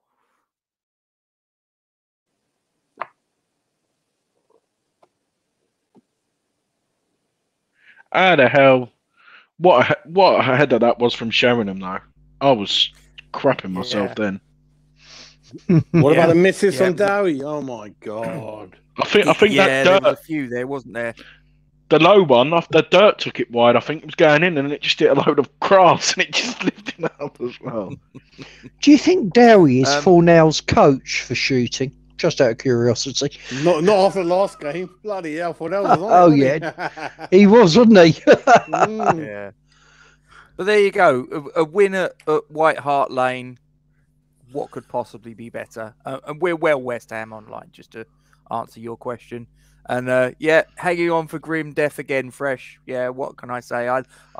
It's just a phrase I like to chuck in every now and again when it's appropriate to do so. So that is my second of my three choices, gentlemen. So over to you for your third and final selection, Mr. Miles. Are you ready for this one, gents? This game is amazing. Absolutely amazing. Is anyone else having a tipple? Is it just me? Anyone got orange juice or lemonade or my butler's buggered off out. I'm on the Pepsi Max, but I've had a Red Bull only because I'm having my jab tomorrow, and I'm not gonna lie, I felt rough for the last couple of days, so it's not really worth the risk tomorrow. So, is it the first or second one you're having, Andy? First. Right. Okay. I'm not that old. I know, I've had both, so that tells you. No, the first one wasn't too bad. Second one was a bit worse for me. I had the COVID in Christmas. I was knocked out for a month, lost a stone, and then I got my first one, Astra, and I was knocked out for a week. And Weiss had both, but yeah, apparently they're just going to reach out to me at any time now because it's been like 2.5 months since that one. So I'm looking forward to it. But there you go. Yeah, no, I literally got the text on Wednesday because I'm only 29, and they went, "They're now doing age 29 in your area," and I was like, "There's one on Friday. I just want to get it done and out the way." So I thought, yeah, might as well. Yeah. Yeah, but I tell you what I was complaining to people I know abroad, and they're saying, Jazz, you don't know how lucky you are. We are in countries, it's all over the place. We don't have anything. So I said, yeah, I better not complain. It sounds bad. So, yeah, I think we're okay that way, getting people done quickly. Yeah. Cut. Sorry, we're going before even at the start of my game. Just look at this. Look at this. I'm fairly sure we didn't sign this fella. I'm fairly sure we didn't. I have seen Porky's money, Squirrel. I have seen Porky's. Doesn't ring a bell, that name. Doesn't ring a bell, that name. No. Don't know. No. Have you never seen Porky's either? But there you go. Same as me. I saw the film poster. It looked interesting. But there you go.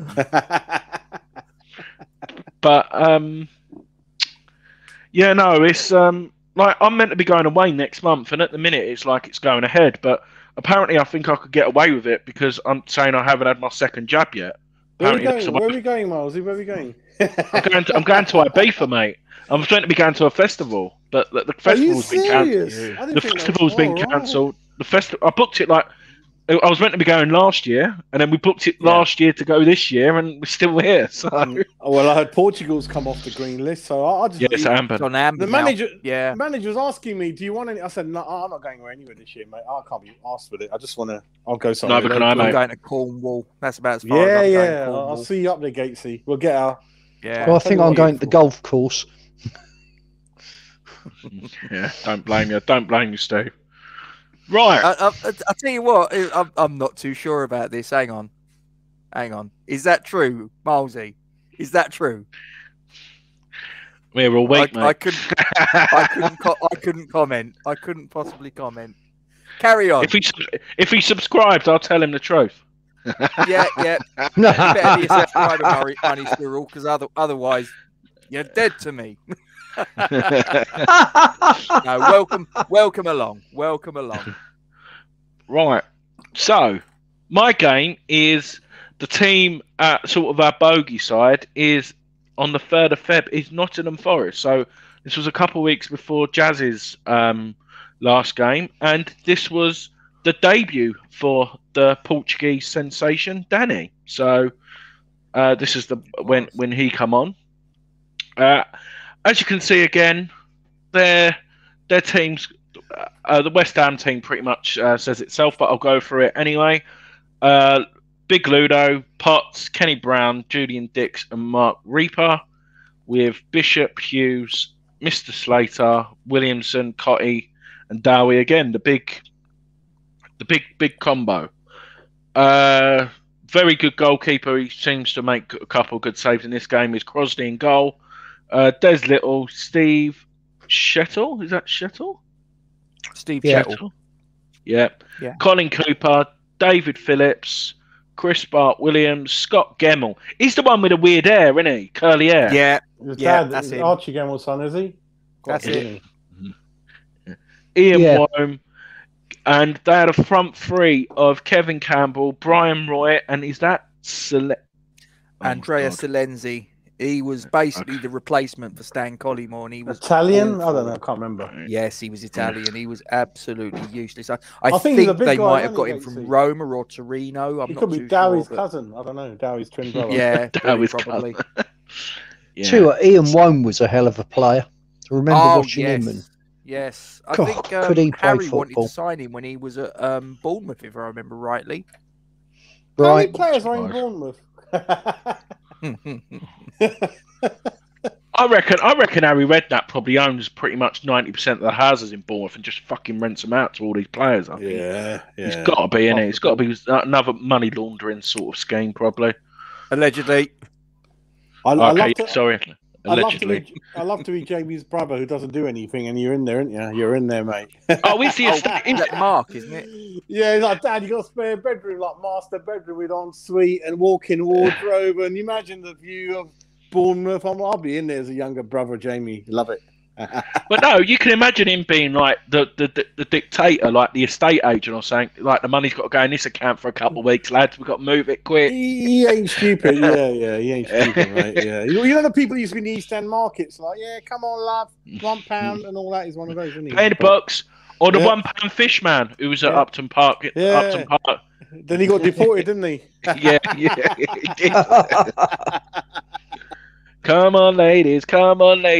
£1 fish. Jesus Christ. Yeah. Oh. Anyway, shall I get to the highlights of this game? Yep. Might as well. Yeah.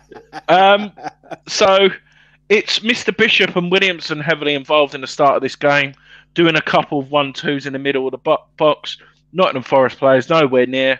Then Williamson looks up, plays a great disguised ball on the left-hand side.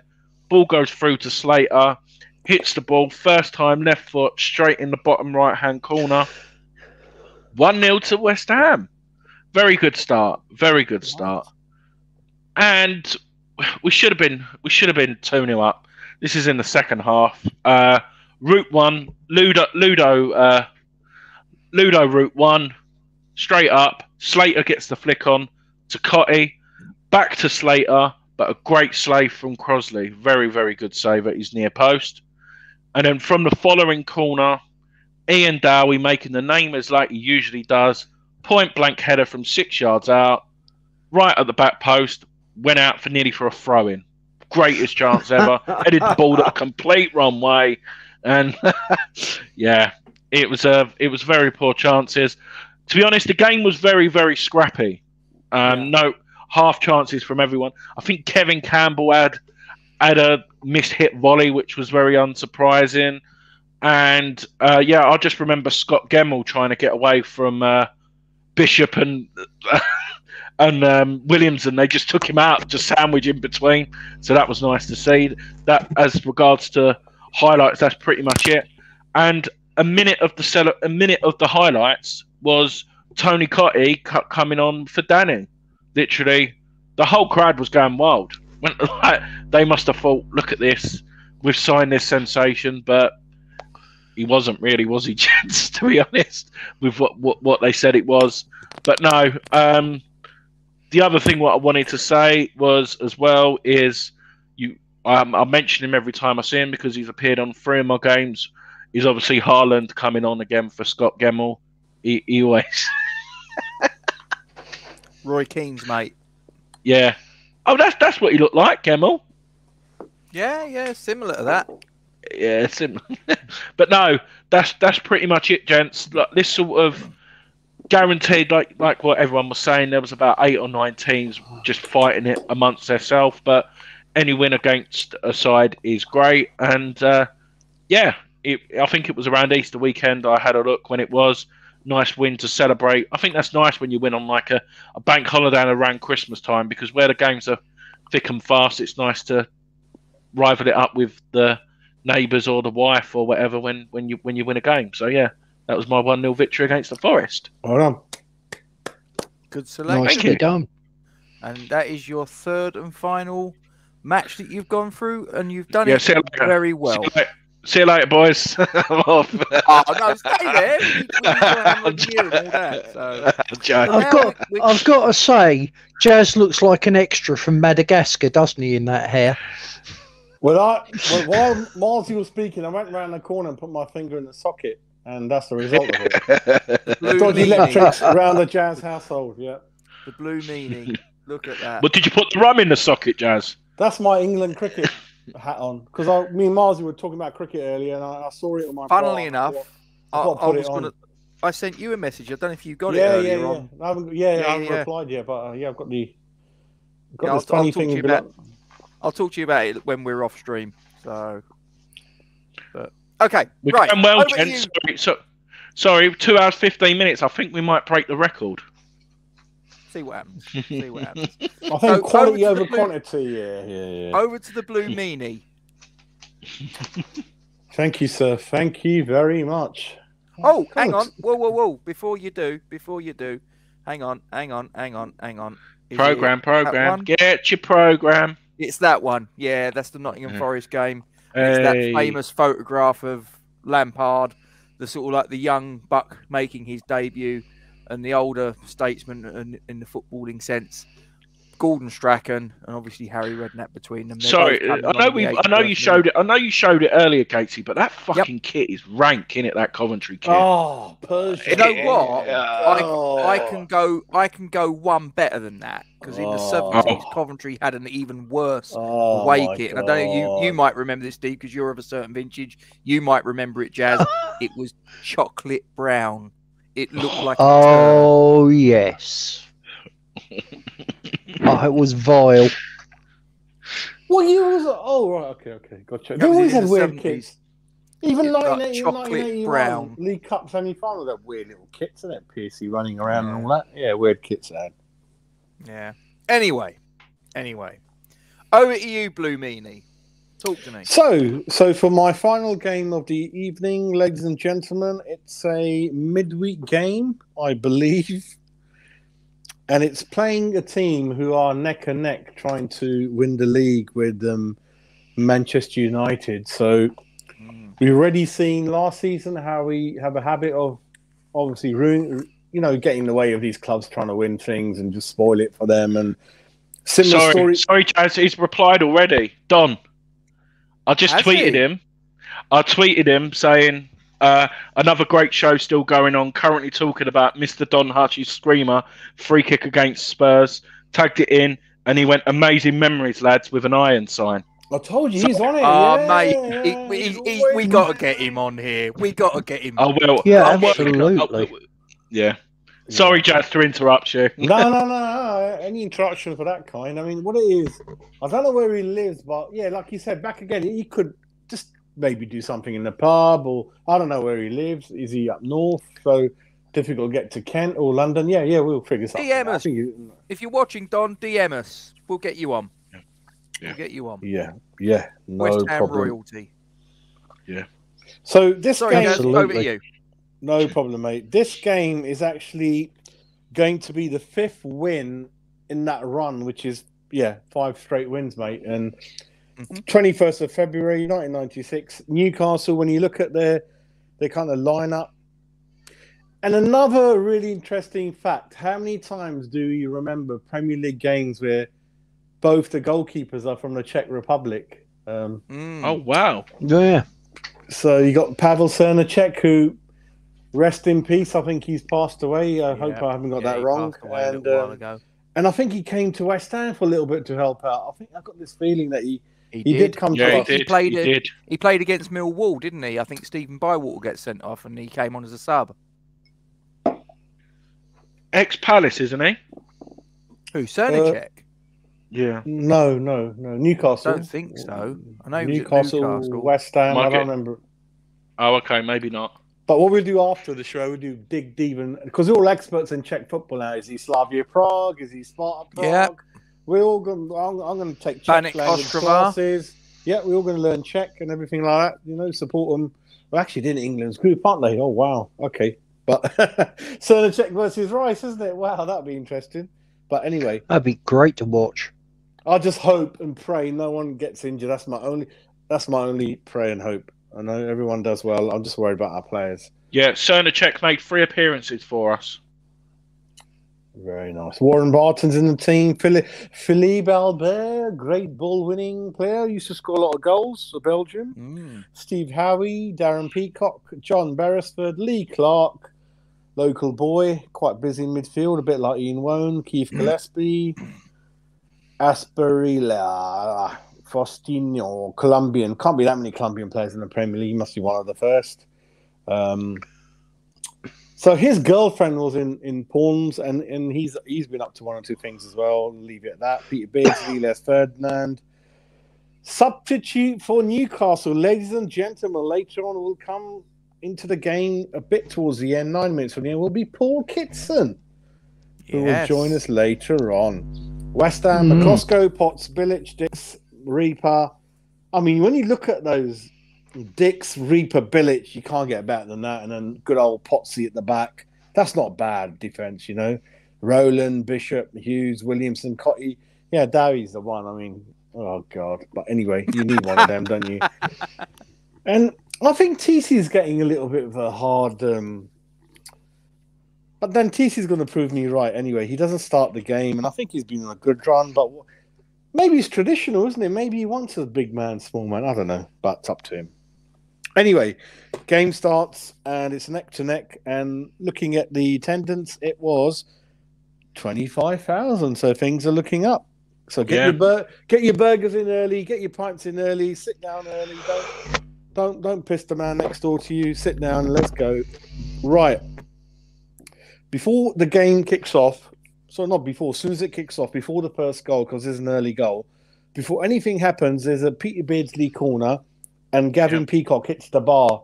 It kind of loops over McCloskey. McCloskey just stands there, and lucky for him, he just hits the bar and goes behind. I mean, perhaps he kind of judged it right, but there we go. 1-0, and the man of the moment, Danny Williamson. Lucky 7 for some people. 7 minutes are gone. So this is, again, really lovely one-touch football under Harry. Bishop to Dix, Dix to Dowie, Dowie to Bishop, Bishop to Williamson, beats Warren Barton, and then the angle's getting tighter and tighter, especially with the goalkeeper coming out towards the corner of the goal. He smashes it home from a difficult angle, you know? And I'm amazed, mate. I'm amazed how someone that young at home, such a big game. It takes a certain amount of bravery to kind of do that. It's easier to, even going back to Fornell, sometimes he just cuts it back for no reason, and the chance is gone, and people are not that brave enough, you know. But he goes for it, mate, and it's in the back of the net, you know. Yeah, Jazz. I think the big difference now is, like, everything else on Fornell's is top notch, and shooting and stuff, it can be worked on. Do you know what I mean? Like, everyone and that's the thing. What a lot of people need to understand. Like, I know there's a bit of an art to it, but if you get the right person, you can change it. Like, everything else from Fornell's is top notch. Do you know what I mean? Like, that's I think that's the thing. What people need to. I'd rather him be there creating the chances than not. Do you get what I mean? Yeah, in the right place. And I was one of those that writ him off maybe before Moyes came. I was really frustrated with him, and I didn't know what he was doing and what his position was, and but yeah, he hats off to him. Yeah, hats off to him. So after that, we're 1-0 up, but we don't rest on our laurels. And Newcastle, we're going for number 2 here, everyone. Yeah. Bishop goes close, long range volley. That was the only part of the game. Bish, he just didn't get enough goals. Aspirilla's playing really well, and I think this would have been a penalty in a modern game. I mean, he collides with Pozzi. Pozzi is really struggling in the penalty area to contain him, and he more or less just tumbles him down. And Asperilla from Colombia and Italy, hands waving, and he's shot. It's not even a penalty. So we get away with that. And then Philippe Albert goes close with a header. So Newcastle are tightening the screw now, really. And then Asperilla, all early on, he hits the post. Penalty turned down, hits the post. Then Williamson goes close after a Tony Cottee pass.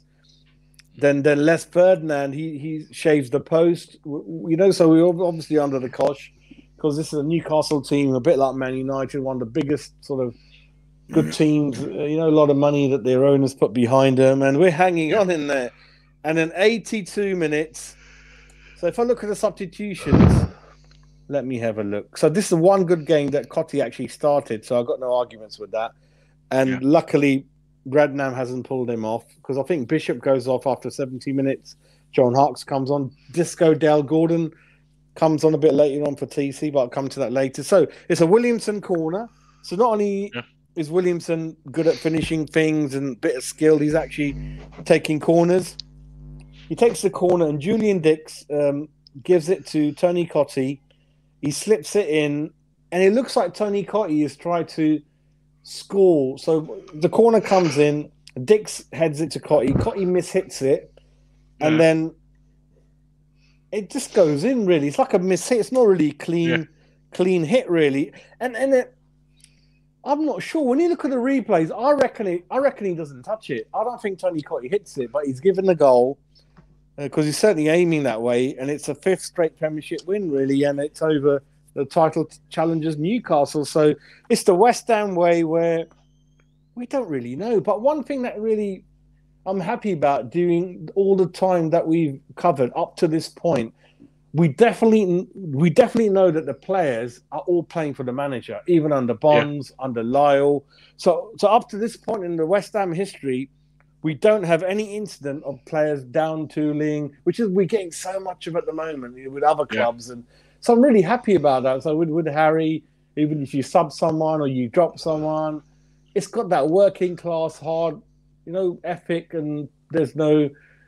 So which will come a bit later on with some of the players from some of the locations and countries and background and education where they don't, and the agents. So we haven't come to that era where the agents are going to spoil it all, and then you're going to get where the sulking is going to come along. So we've not got to that point yet. So, like you said, how the hell do we suddenly just pull these results out with Man United, Blackburn, and Newcastle? And it's just to do with that they're all trying all the time, and it just sometimes it happens, sometimes it doesn't. I think, So that was my final game, ladies and gentlemen.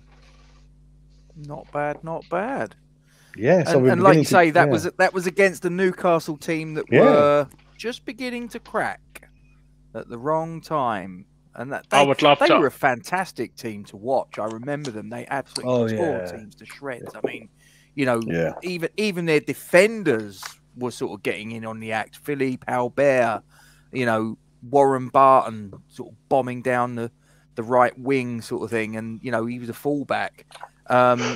Gillespie, Clark, Beardsley, Ferdinand, Asprilla, Paul Kitson, even sitting on the bench. I mean, they attacked for fun, but they just couldn't defend for. I'll give you an example, Gatesy, because I've got the last program of the season. So what it's telling me is that you play 38 games. So Manchester United have played 37, 79 points. Newcastle played 36, 76. It's all in their hand, Newcastle, and they still messed it up. Yeah, they just needed to get a win in the draw, and more. They done a Spursy. That was Spursy. Yeah, I mean Liverpool are like 7-8 points behind in third place. Villa doing well under Big Ron, but apart from that, all the clubs are more or less together. We're a little bit above Chelsea. Tottenham are not that far ahead. So See, I always had a soft spot for, like, growing up for me, for Newcastle, and that was because of Bobby Robson, because I heard about him. Yeah. But when I was growing up, when he became manager, like when Champions League. Do you remember the likes of Amiobi against Barcelona? Do you know what I mean? Shearer, Solano. But like that for me, that's what Laurent Robert was the most. I loved him as a footballer. But like growing up for me, only hearing the good things about Bobby and then seeing his reaction, and you could tell they were playing for the manager. You remember Solano, Nobby? My son loved him. Nobby, Solano. Yeah. He's all right. He's got a couple of belters against us and for us when he signed for us, didn't he, as well? Well, did Maradona call him the Chilean Maradona? Is he from Chile, one of those clubs, isn't he? From Napoli again? I can't remember. Yeah. And one of the goalkeepers who I loved, who I think should be up there as one of the greatest goalkeepers to be in the Premier League is Shay Given. I loved him as a goalkeeper. Yeah, I thought it was very underappreciated. And who was the Greek defender who they got? Dabizas. Do you remember him? Dabizas, yeah. Do you remember him as well? He was a character. I mean, they had Robert Lee, they had Gary Speed. You know, a lot of good players. You know, really God good. rest his soul. Yeah, great lad. yeah. Yeah, I remember him in the 89-90 when he came with Batty. Like, what the hell? You know, they brought really good players. Couple of good fullbacks they had, didn't they? Kelly, I forgot his name. A couple of fullbacks. Bernard, Oliver Bernard. Do you remember him? Yeah. I remember him. Yeah, I remember him. Yeah. Newcastle fans is a different thing because Upton Park. I don't like the fans. I've got to admit, I don't. Every time I've been there, it's kicked off with them. Like, they're quite feisty. They're quite. Yeah, I don't know. But I got something for you, Jazz. Blue Meanie. Sorry, Blue Meanie. I got something for you. Unless you've already got it there. You've got it, haven't you? That's the only one. That's the only one, mate. But my program binders got delivered at lunchtime, Gatesy. So by the time next program comes, we'll get a nice. Yeah, I'm gonna be busy tomorrow, mate. Fitting them all in tomorrow, hopefully. Gatesy, okay. I've got some news. What? I've got some news. What's that? He's replied, Big Don. I said, do you want to come on the show? Oh, please. After the Euros, definitely, mate. Oh, whoa, result. You ledge. Milesy. Checks in the post. Oh, yeah, brilliant. Well done, Andy. Yes. Well done, Andy, mate. Oh, my God. Cool, that is a big coup for us. I had a feeling that he's quite accommodating. I think Bishop will definitely come on, but he just bear with. I've sent him a message already. Yeah. I've sent him a DM, and he turned around at the time. I know. This was probably about a month ago, and said that he'd had other things that he'd already committed to, and that once he'd worked his way through it, blah blah blah. Trevor Morley, I'd love to get you on the show. And these are they will definitely come on. Definitely come on. They're from that era. They're kind of down to earth. All about timing, and like you said, I enjoy these nights either, but that's just made my day. That's made my day. Yeah, absolutely brilliant. So, on that note, Steve, right, it's going to be hard to follow that piece of news. Yeah, well, no, I'm sure you'll manage it. You'll do a good job. I'll see what I can do. Your third and final selection.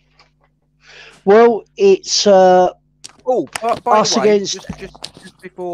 Just before, just one thing I wanted to just jump in. Sorry, Steve, I do apologise. No problem.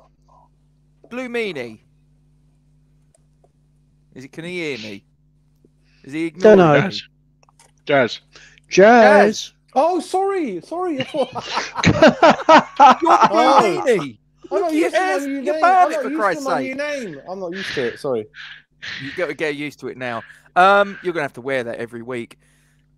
That match of yours, such a big head, Newcastle game, so tight. Just for a little bit of useless information, that was actually the last West Ham appearance of Dale Gordon. Yeah, it just didn't happen, mate. Just didn't happen, mate. Didn't work for him. I think he got injured at the wrong time. Injured all the time, and I was so excited when he came, and he scored on his scored against Coventry early on last season, and then came back. Nah, it just didn't happen, mate. West Ham's jink, mate, whatever you call it, bad luck. Yeah. Sorry, Steve. I just wanted to sort of get that little bit of information out there. It's program for 1974-75, mate. Like, thank you for that's how I remember them. Oh, look at that! My dad. Wow, look at that! Eh? Yeah, my dad has got a collection up in his loft going back from the 50s. He's got every program right the way through to when the Bond scheme happened. Wow. The 7 He's pence is got a the lot. program. It's a price of 7 pence. 7 pence. Yeah, It was 74.75. cheaper than I remember. Yeah, I've Good got the whole Yeah. set there, 74.75. But yeah, 1950s. Yeah, let's sort it out. Like, yeah, yeah. I mean, that's a great collection, mate. Keep hold of it. You know, protect it. That's brilliant, mate. Brilliant. I intend to. Listen, I'm But only going to do it from 1970, and my bookshelves are breaking. It's a lot of space you need. You know that, especially the new ones. They're huge. yeah, the old ones were very, very basic, very simple. And actually, when I go, one of the kids at school years ago bought in a program show, and he said, "Oh, this is from years ago." He said, "This program's from years ago," and I looked at it and said, "Yeah," and I went to that game. And he sort of smiled, and I said, "Yeah, I remember it well." And I think it was us against Villa, and Villa beat us 1-0. It was, but yeah, God, takes me back. If you don't mind, what's your first game? If you don't mind answering, your first game you went to. Do you know what? I was so young, I can't remember it. Good answer. No, I can't. I just can't remember it. I remember my dad coming in because him and his mate had season tickets, and he called me out completely, and he said, "I got a surprise for you." I said, "What's that?" He said, "I'm taking you to the Hammers today," and I think I was 9 or 10. And Mervyn Day was in goal, and it was just as Mervyn Day was breaking through. And I've got a feeling it was Leicester. And it was, I think it was 1-1 as well. But I was just too taken up with the event of going to the bowling and the crowds. I'd never seen anything like it before. Where did you live then? And were you close by? Where were you commuting from? No. We were...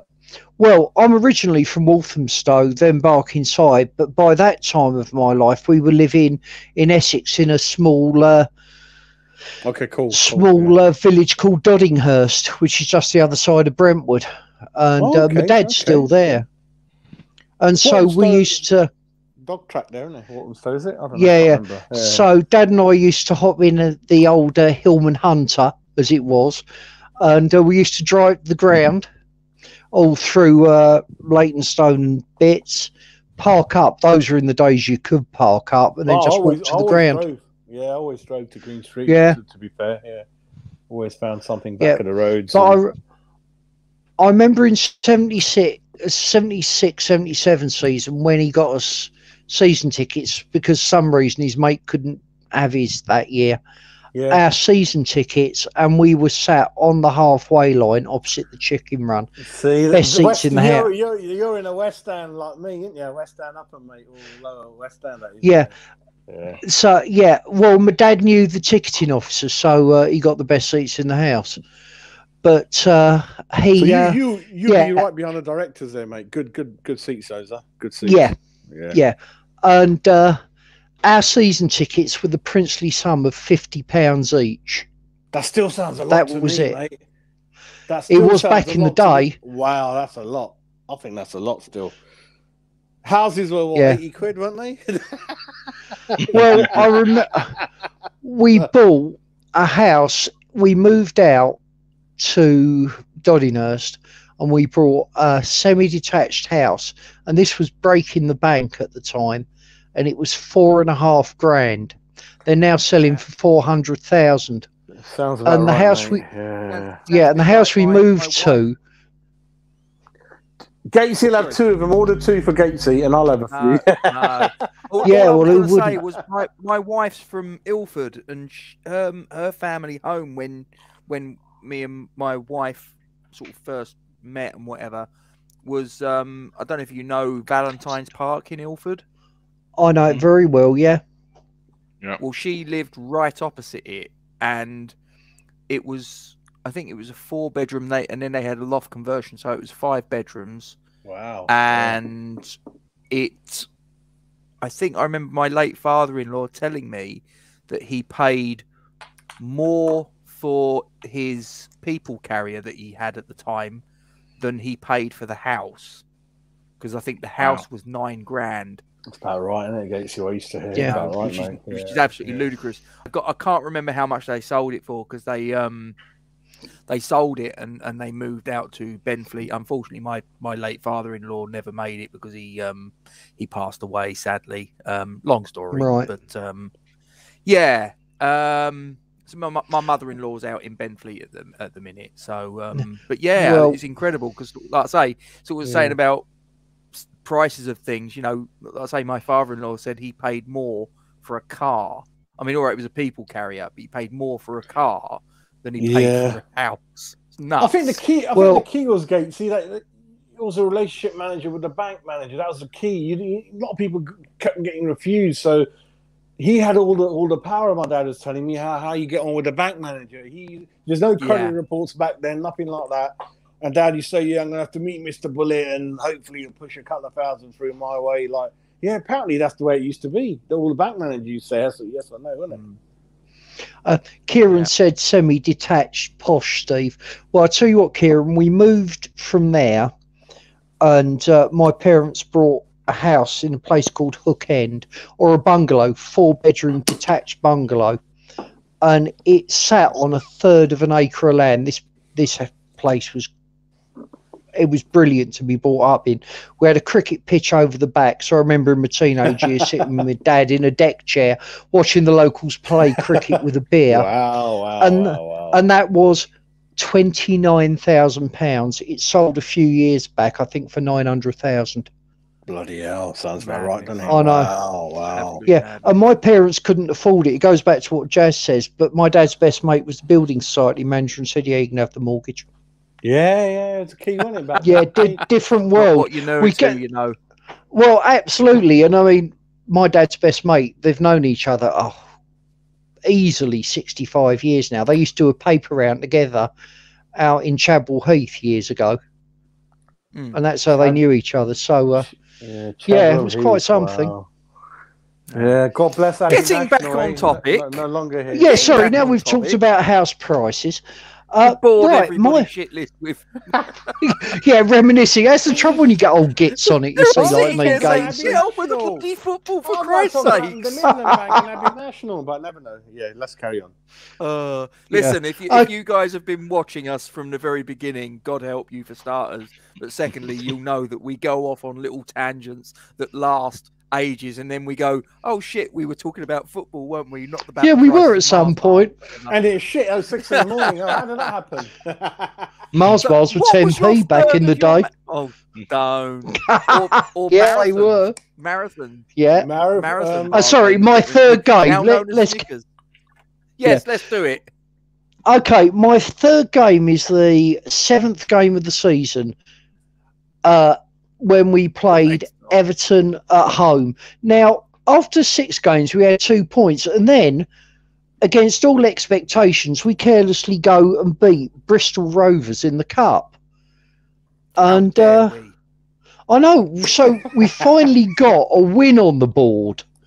You know, we didn't go out to a lower league team. We actually won one, and obviously this was the start of great things, because this season was actually our best finish since '86.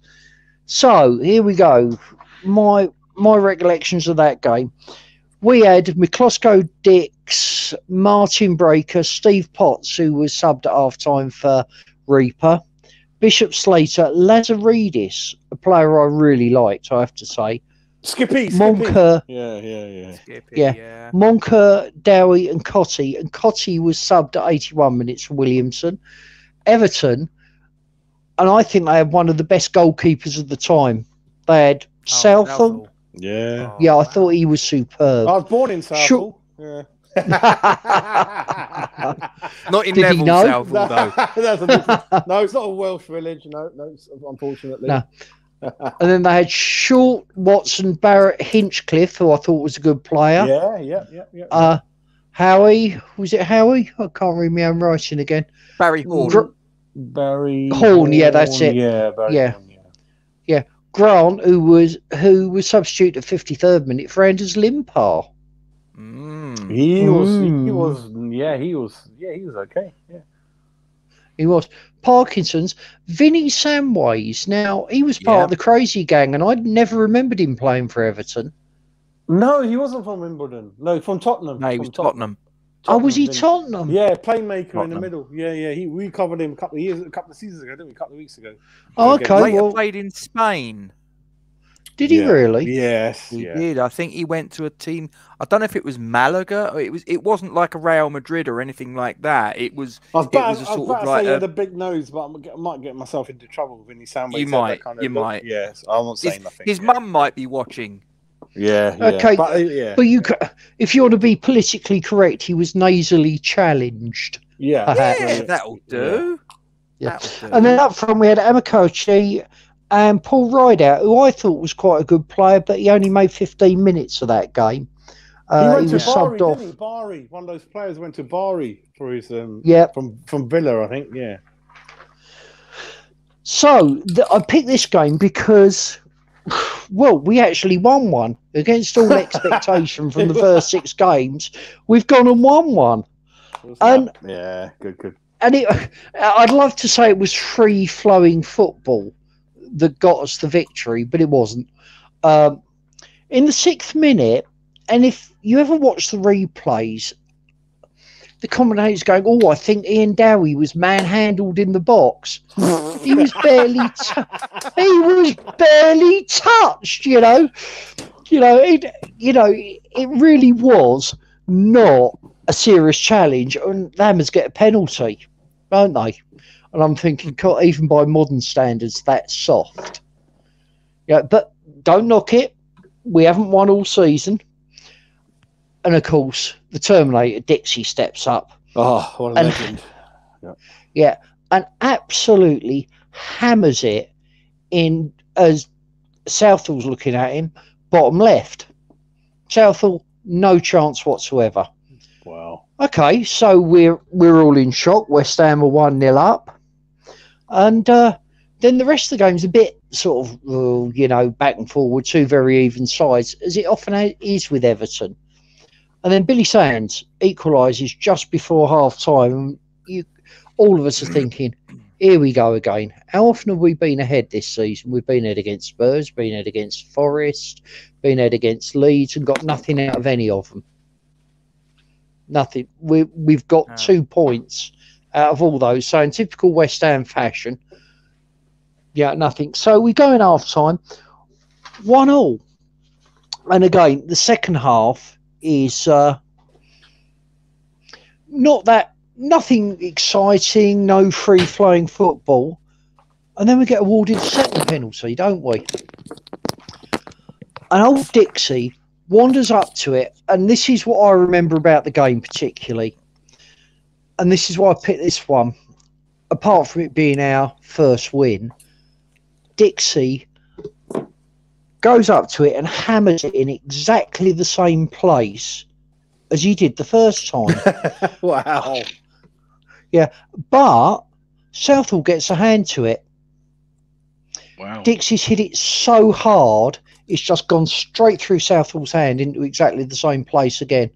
Well, do you remember, Gatesy, last week what I said? Same thing, wasn't it? Sullivan got his hand to it. And I thought, you're brave, mate. Like, Steve, your arm's going to break, mate. I wouldn't do it. Yeah. It's mad. And the only other penalty, other than Mark Noble, who's just a legend at penalties, the only other person I've seen take a penalty for West Ham like Dixie did was Ray Stewart. Oh, I actually saw Ray Stewart take a few. Wow. And he'd just wander up and he would hit it so hard. And Ray Stewart was a lefty as well. And Dixie was right footed, wasn't he? Right back. Right was back. he? Oh, right back. I might have seen it, but I couldn't tell which foot he kicked the ball with. That tells you something, Frank Lampard Senior apparently was a right-footed left back. It's weird. He was. Apparently. Yeah, he was 2-footed. Yeah. When you saw him play, he was equally comfortable on both feet. Yeah, very strong lad. Yeah, very fair. Oh, but Dixie's hit this penalty. Southall's gone the same way, and even though he gets a hand to it, he can't stop it. Yeah, He's hit it that hard, and I thought, wow, and that brought back all the memories of watching Ray Stewart take penalties.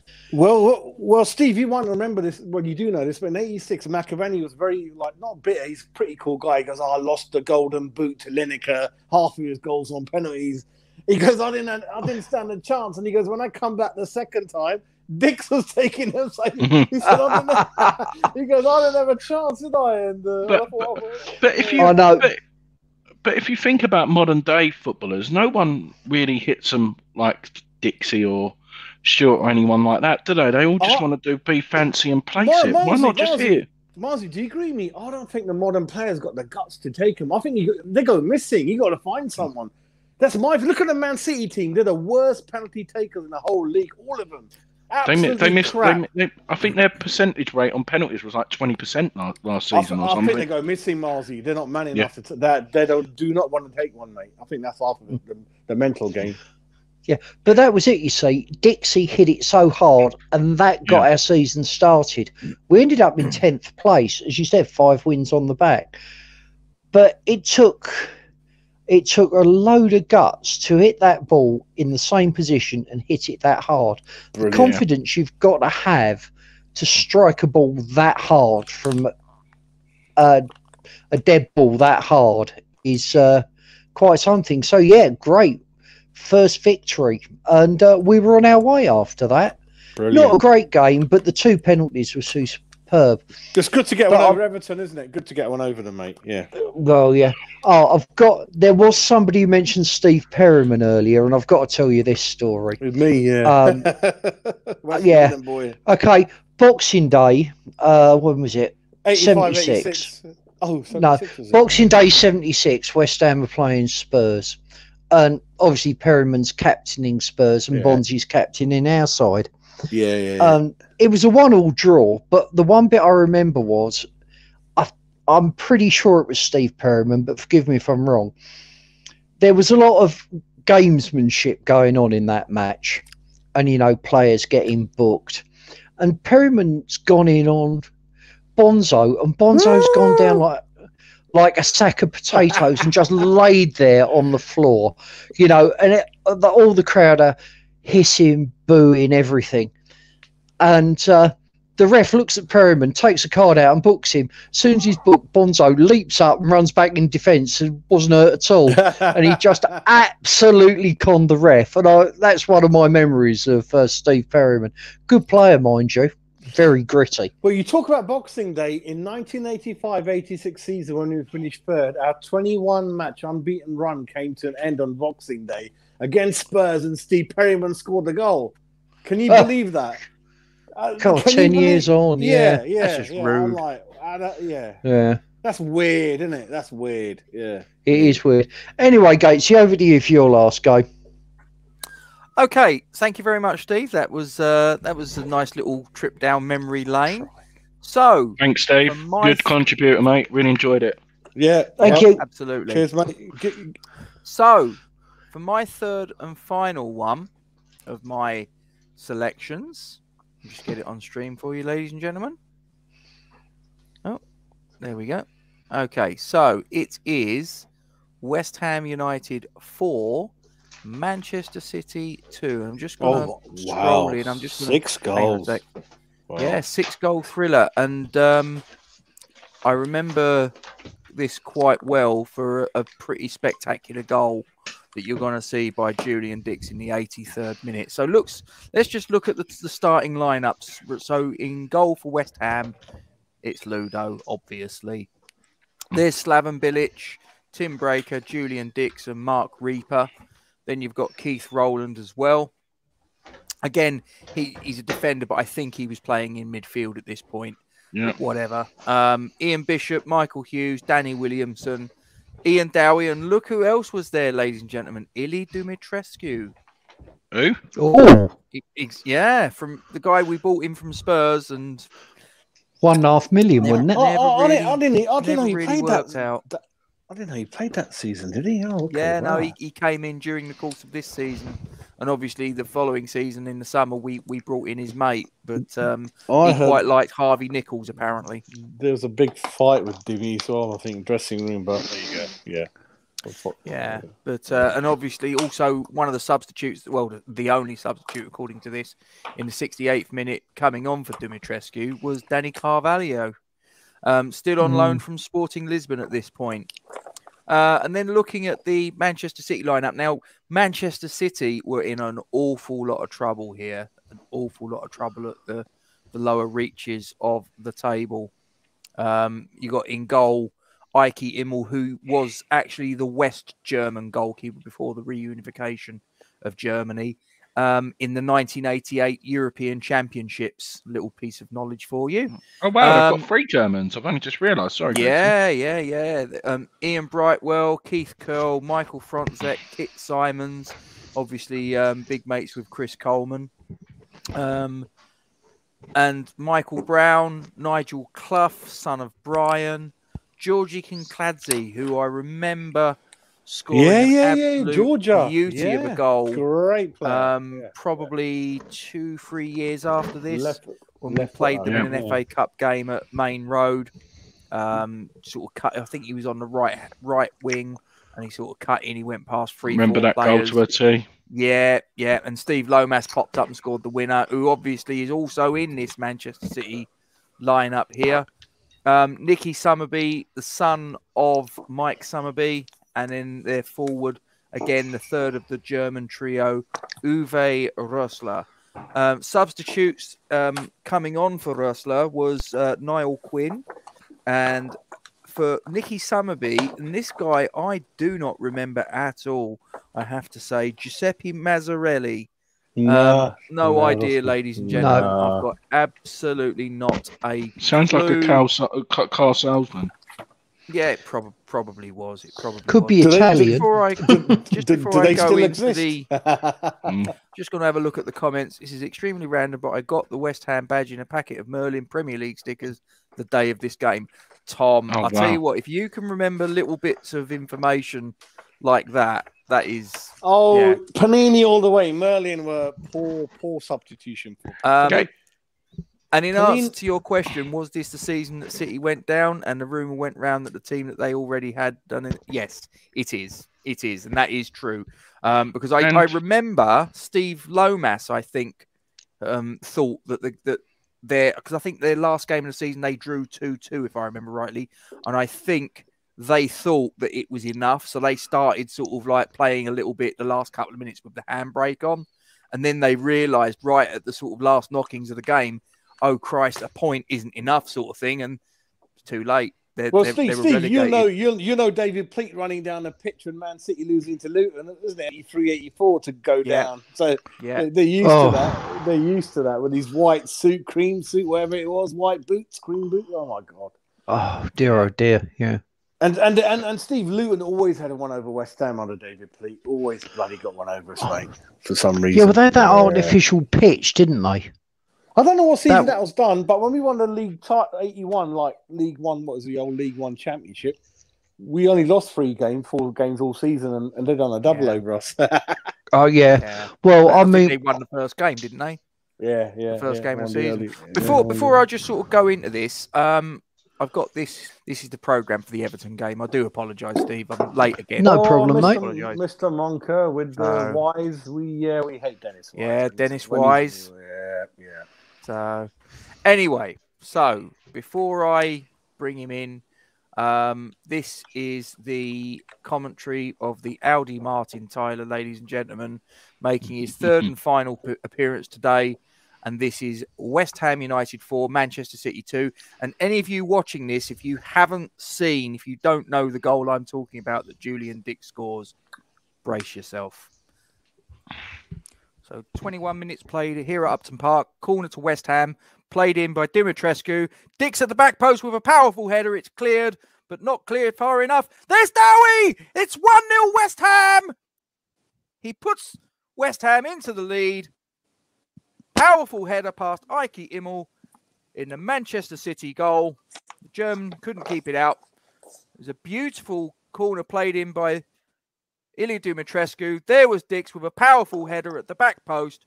It was cleared by the Manchester City defence. Hughes played the ball back in to his countryman Ian Dowie, who makes it 1-0 West Ham.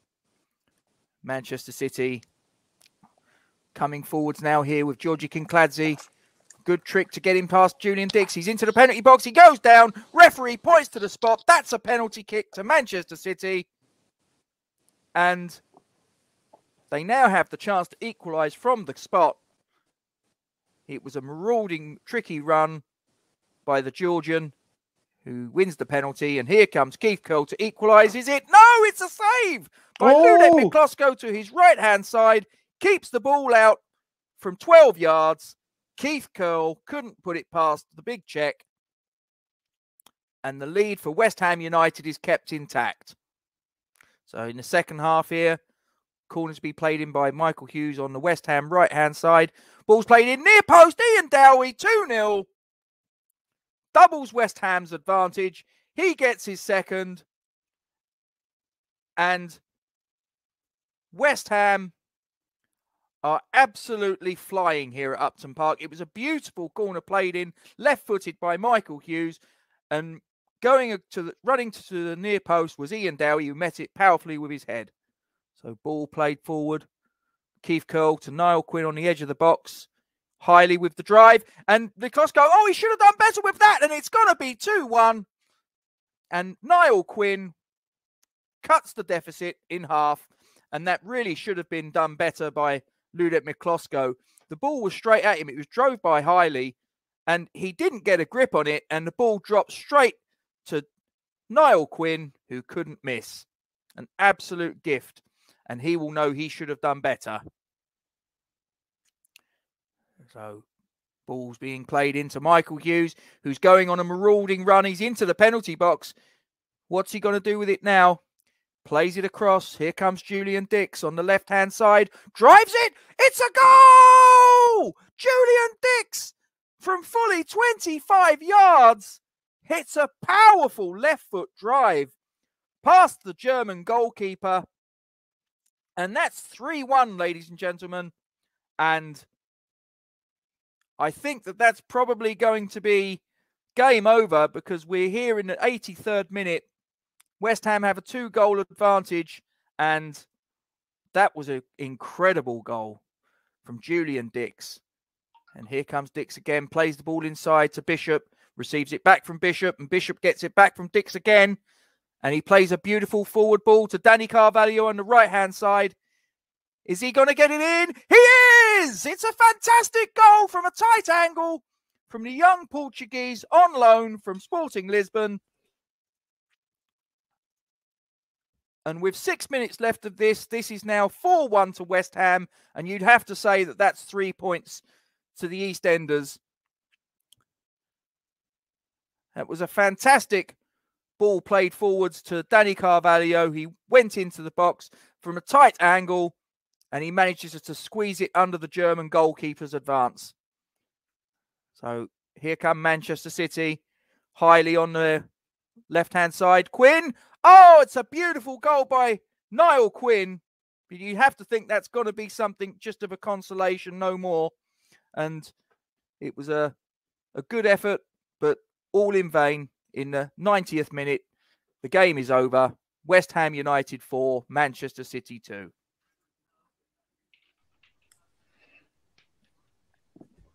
There we go. Excellent, Gatesy. I wouldn't go that far, but it was a screamer by Dix, wasn't it? That ball got hit and it stayed hit. You know, and don't forget that in this season, a lot of people were clamouring.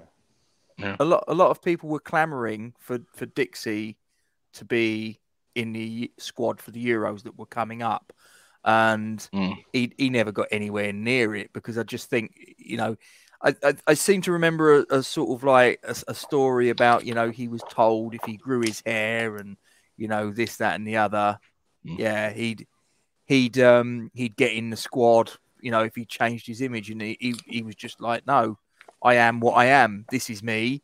Don't like it. That's your problem. And I'll go and build some kennels for me dogs. I seem to remember was one of the things that was said.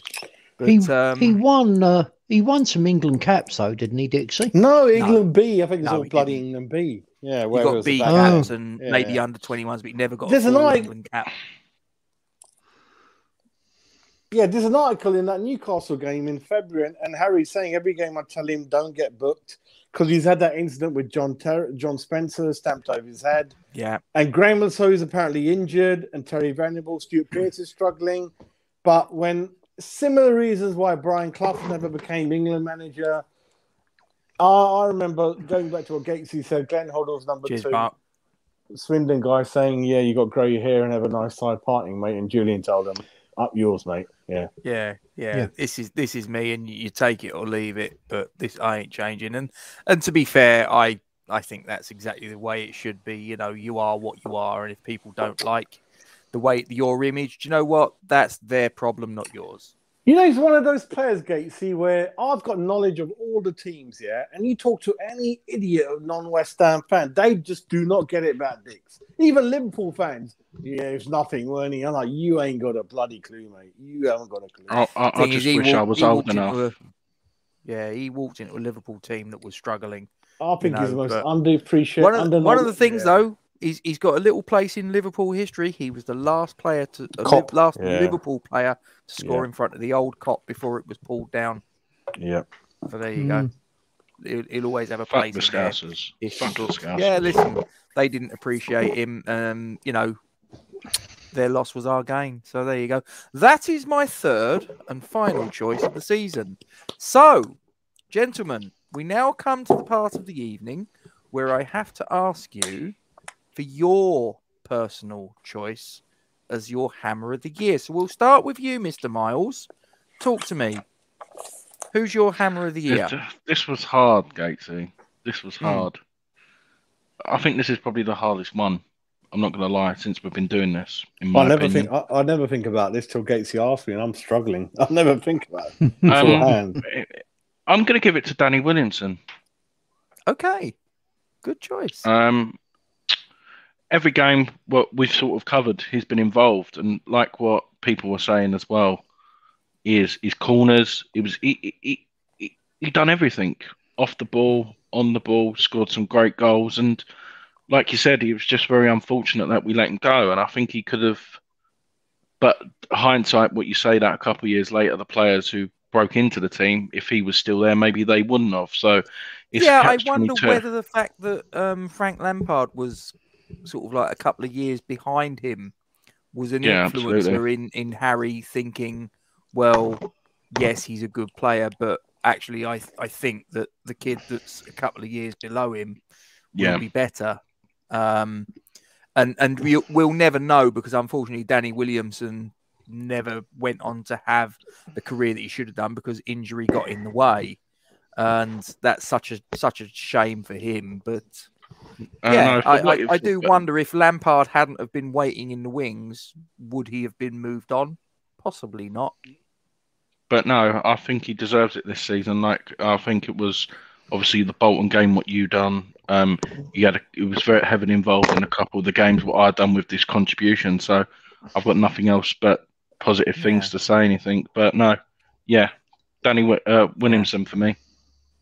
I mean, just to sort of pick Tom up, I mean, as I say, yes, he didn't do anything after us. He went to Everton. Yes, he did.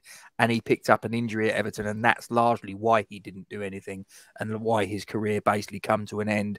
I mean, there may have been a little bit of, he needed a bit of settling in and whatever. But, he fundamentally, it was an injury that ended his career and prematurely. I mean, he wasn't, I think he was in his early mid-20s. And his career was finished. So such a shame. Such a shame. I think he had all the tools. He really did. In my opinion, I saw him play. I saw him score some fantastic goals. He burst into the scene, and for a midfielder, he was top banana. And I honestly think he could have gone on to play for England. But that's just my. Got me 23 at the most? Any Gatesy? Not that young. 23. I reckon. What when he left us or when he retired? When he left, he wasn't old. He wasn't old because, like I say, he went to Everton and it just, it didn't work out for one reason or another. But okay, so Danny Williamson is your choice, Mr. Miles. So Jazz, I've locked my answer in. Dixie for me, mate. Dixie. Yep. Yeah, only missed 3 games, coming back from a serious injury. And when you look at the stats, it's out of him on TC. TC got 10 goals and Dixie got 9. I know a lot of them perhaps from free kicks and penalties and things like that. But yeah, him for me. I mean, 10 goals from fullback position. And was he the captain? Was he the captain this season? Yeah, I didn't look into that. I think so. I think he. I believe he was back from Potsy. Yeah. I mean, coming back from serious injury, Radnab taking the risk on him, coming back, selling Burrows, who again I thought was a really respectable, commendable replacement, and getting 9-10 goals the following season, missing only 3. And to be fair to him, trying to get back into the England setup, which you know is impossible if you don't play for the super team. Harry telling him before every game, don't get booked, son, don't get booked. And more or less, he kind of listened to him, but it still wasn't good enough. So yeah, Dixie for me, mate. Yeah. I'm just looking here because sort of like just start saying about Williamson. When he went to Everton, I think he'd been there about 3 months, and he picked up a foot injury. It says here on Wikipedia against Wimbledon on the 13th of December '97. And the injury, which required surgery and subsequent complications, led him to miss the rest of the 97-98 season and the following 2 seasons. So he missed 2.5 seasons with this foot injury. Maybe he had a toe. Back, maybe he had a toe he come broke off or down something. again. I don't know. It doesn't say. It just says a foot injury.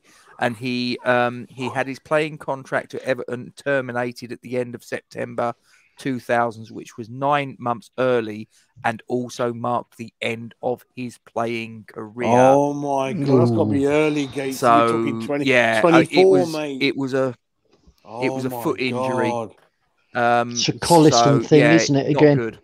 Steve, was it Everendo, that youth team 1982 guy, the captain? His leg broken in reserves, never played again. West Ham '82. Who was that? He's a centre back. Everendo, I can't pronounce his name. I don't know, to be honest. There was a West Ham youth team captain. He broke his leg, and players in that game remember Everard Larond. Yes, I couldn't pronounce it. Yeah, I think Gatesy's got it. I think yeah. He was up and him. coming, and a couple of them just collapsed or became sick. They heard that crack all around the ground. It was one of the worst injuries. Yeah, I remember hearing about that. Yeah. And Everard, I can't pronounce. I still can't pronounce it, but there you go. I think it was Everard Larond, if I remember correctly. Was his name? No. Yeah. You remember it, Stephen? He was a young player coming through, and he got a horrific injury. Must admit that one passed me by. He was captain of the Potsy youth teams. Captain. Was he really? About that era. About that era. Yeah. So, Mr. Steve, your hammer of the year. I think I'm going to have to give it to Dixie as well. He epitomised team spirit for West Ham. You know, you watch the old reruns of Dixie playing, and some of it, his skill was brilliant. Other parts, he's just a thug. You know, as much as I love Dixie, and he actually occasionally plays golf at my club.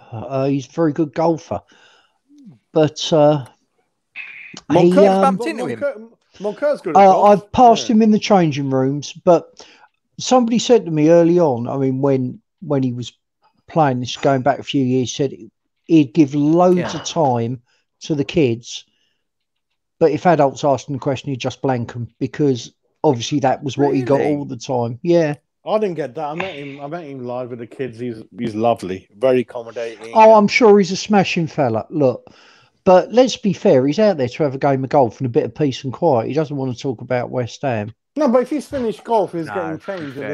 It's cool. I think he's all right. I'll give him the benefit of the doubt. He did. He was a scratch golfer, and he did try and go pro, Tom, but anybody who plays golf to any sort of decent standard will tell you scratch is nowhere near good enough for these days. Yeah, somebody wants. Can I give you a little piece of advice for that, Milesy? Get yourself some lemon cologne. They don't like it. I might have to. Yeah. I might have to. But Anyway, sorry, Steve. So no, you're going Dixie as well. yeah.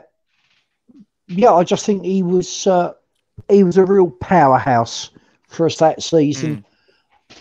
And would we have come 10th without Dixie? I very much doubt it. No.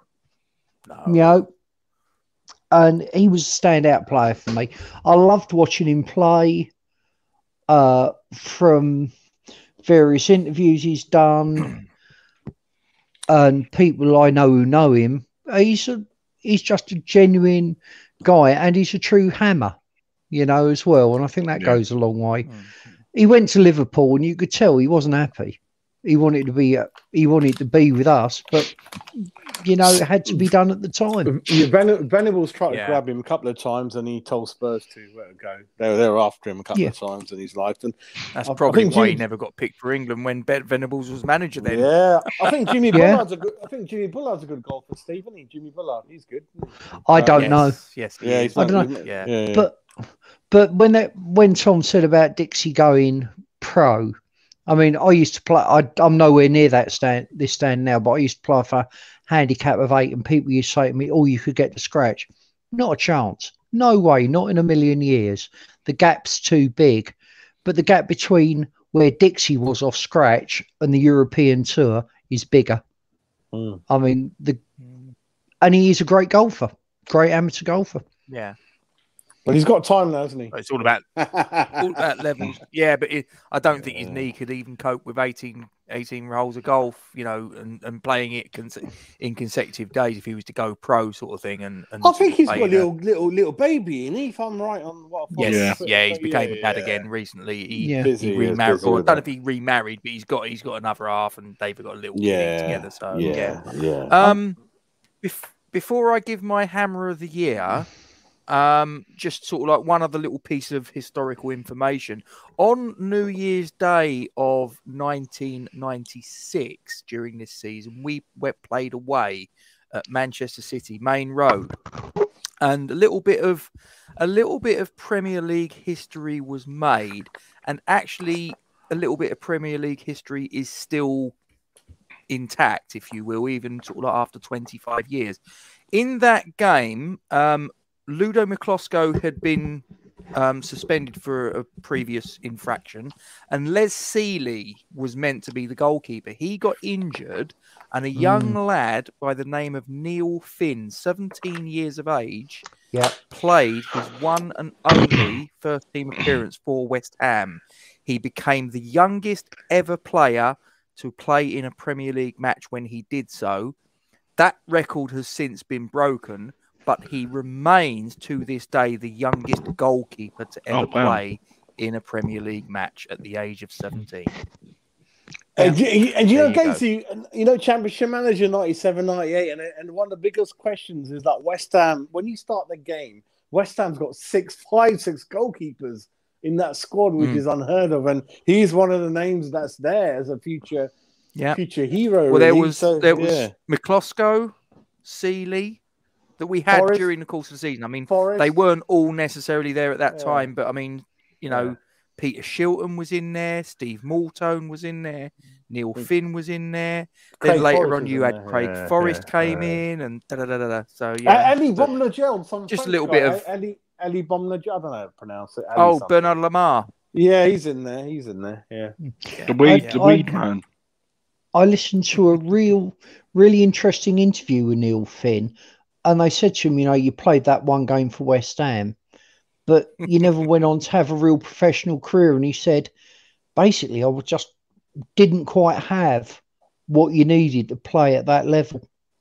He was very honest. Being honest. Very interesting. Very interesting guy. He won more Premier League than us four did, you know. But Steve, did he go to another club then afterwards? Or I think he did. I think... Yeah, he went. He was on loan at Dorchester Town. He then got moved on to Aldershot, and but he never played for Aldershot a first team game, and he had a 6-year spell out of the game before he popped up playing for mighty Romford for about 4 years. Oh yeah, that's what he said. He played for Romford. But Yeah. yeah, I mean, he let in 2 goals in that Man City game. Did you feel it was down No, to? it was only. Was it 2? Yes, it was 2. Yes, sorry. Yeah. But 2-1, I think we lost. But there you go. Little bit of useless information for any of you watching that want a little bit of historical reference point. So yes, he is still to this day the youngest ever goalkeeper to play a Premier League game, and he's a West Ham player. So my hammer of the year, I'm going Ilya Dumitrescu. No, I'm not. I can't. I thought you were going to go Marco Boogers. Do you know what? Just for laughs, I should have said Marco Boogers, shouldn't I? Just for that tackle on Gary Neville. Marzi, put some coins in that meter. The light's gone off. Put some coins. Dear, oh dear. I'm saving for I'm saving my night out with you, Jazz. Put the key in there. Put the key in there, mate. I'm saving it for my night out with you. One night with me, you will not believe what goes on with me, mate. Anyway, can't speak online. Anyway, carry on. I was torn between TC and Dixie. And in the end, I plumped for Dixie. Yeah, same with me, mate. Yeah. Again, I agree with Steve. I think if he didn't play the way that he did that season, I mean, don't forget he was actually, and I'll get it up on here just to show the people at home, because he was in the league our joint top goal scorer. Yeah. From left back. Yeah, he had the same amount of league goals as our striker, Tony Cottee. Tony Cottee got 2 more goals in cup competition, so obviously he had more goals in all competitions than Dixie. But just stop and think about that. In the league, your top goal scorer was a tie between your striker and your left back. Yeah, incredible, ladies and Mr. gentlemen. Dowie, yeah, well, I mean, Dowie played his part, to be fair. Yeah, I mean, he's good heart. He was never a prolific goal scorer, but you know. But well, not in the opposition net anyway. If you want a lamppost in the middle of the pitch, yeah, it's good name. Yeah. So just looking here, you've just been asked the question: how many penalties? Well, you got 2 there, 3, 4, 5. 5 of them were penalties. Half, yeah. 5 of them were penalties. Yeah. So but you need to score. I mean, you know, listen, you need to score them. You need to score them, and it takes some bottle to step up and take a penalty. Nothing even when you miss to then say, no, I'm going to take it again. You know, I'm going to take the next one. So, okay, so just putting a little bit of meat on the bones as far as the season's concerned. So this is our final record in the FA Carling Premiership of 95-96. Again, it's our centenary, ladies and gentlemen. It was pretty boring in some ways because we was, other than maybe a little bit at the beginning of the season, we were never in any real danger at the business end of the season of relegation, but we were never really challenging for Europe either. So it was, one of those. Played 38, won 14, drew 9, lost 15. We scored 43 goals and conceded 52 for a goal difference of -9. And we had 51 points for a placing of 10th out of 20. I've already put the one out about the top goal scorers, but I'll put it up again in case you missed it. So in the league, it was Tony Cottee and Julian Dix with 10 apiece. But in all competitions, it was Tony Cottee with 12. As for our attendances, our highest home attendance was 24,324 against Liverpool on the 22nd of November in a Premier League match. Our lowest at home attendance was 15,375 against Bristol Rovers on the 4th of October in a League Cup match of 1995. Our average home league attendance that season was 22,340. The next banner, I don't really want to put up, if I'm being honest, because it's our cup exits. Both of them fairly early, and that one in the FA Cup is really embarrassing. 4th round replay at Grimsby. 3-0 defeat.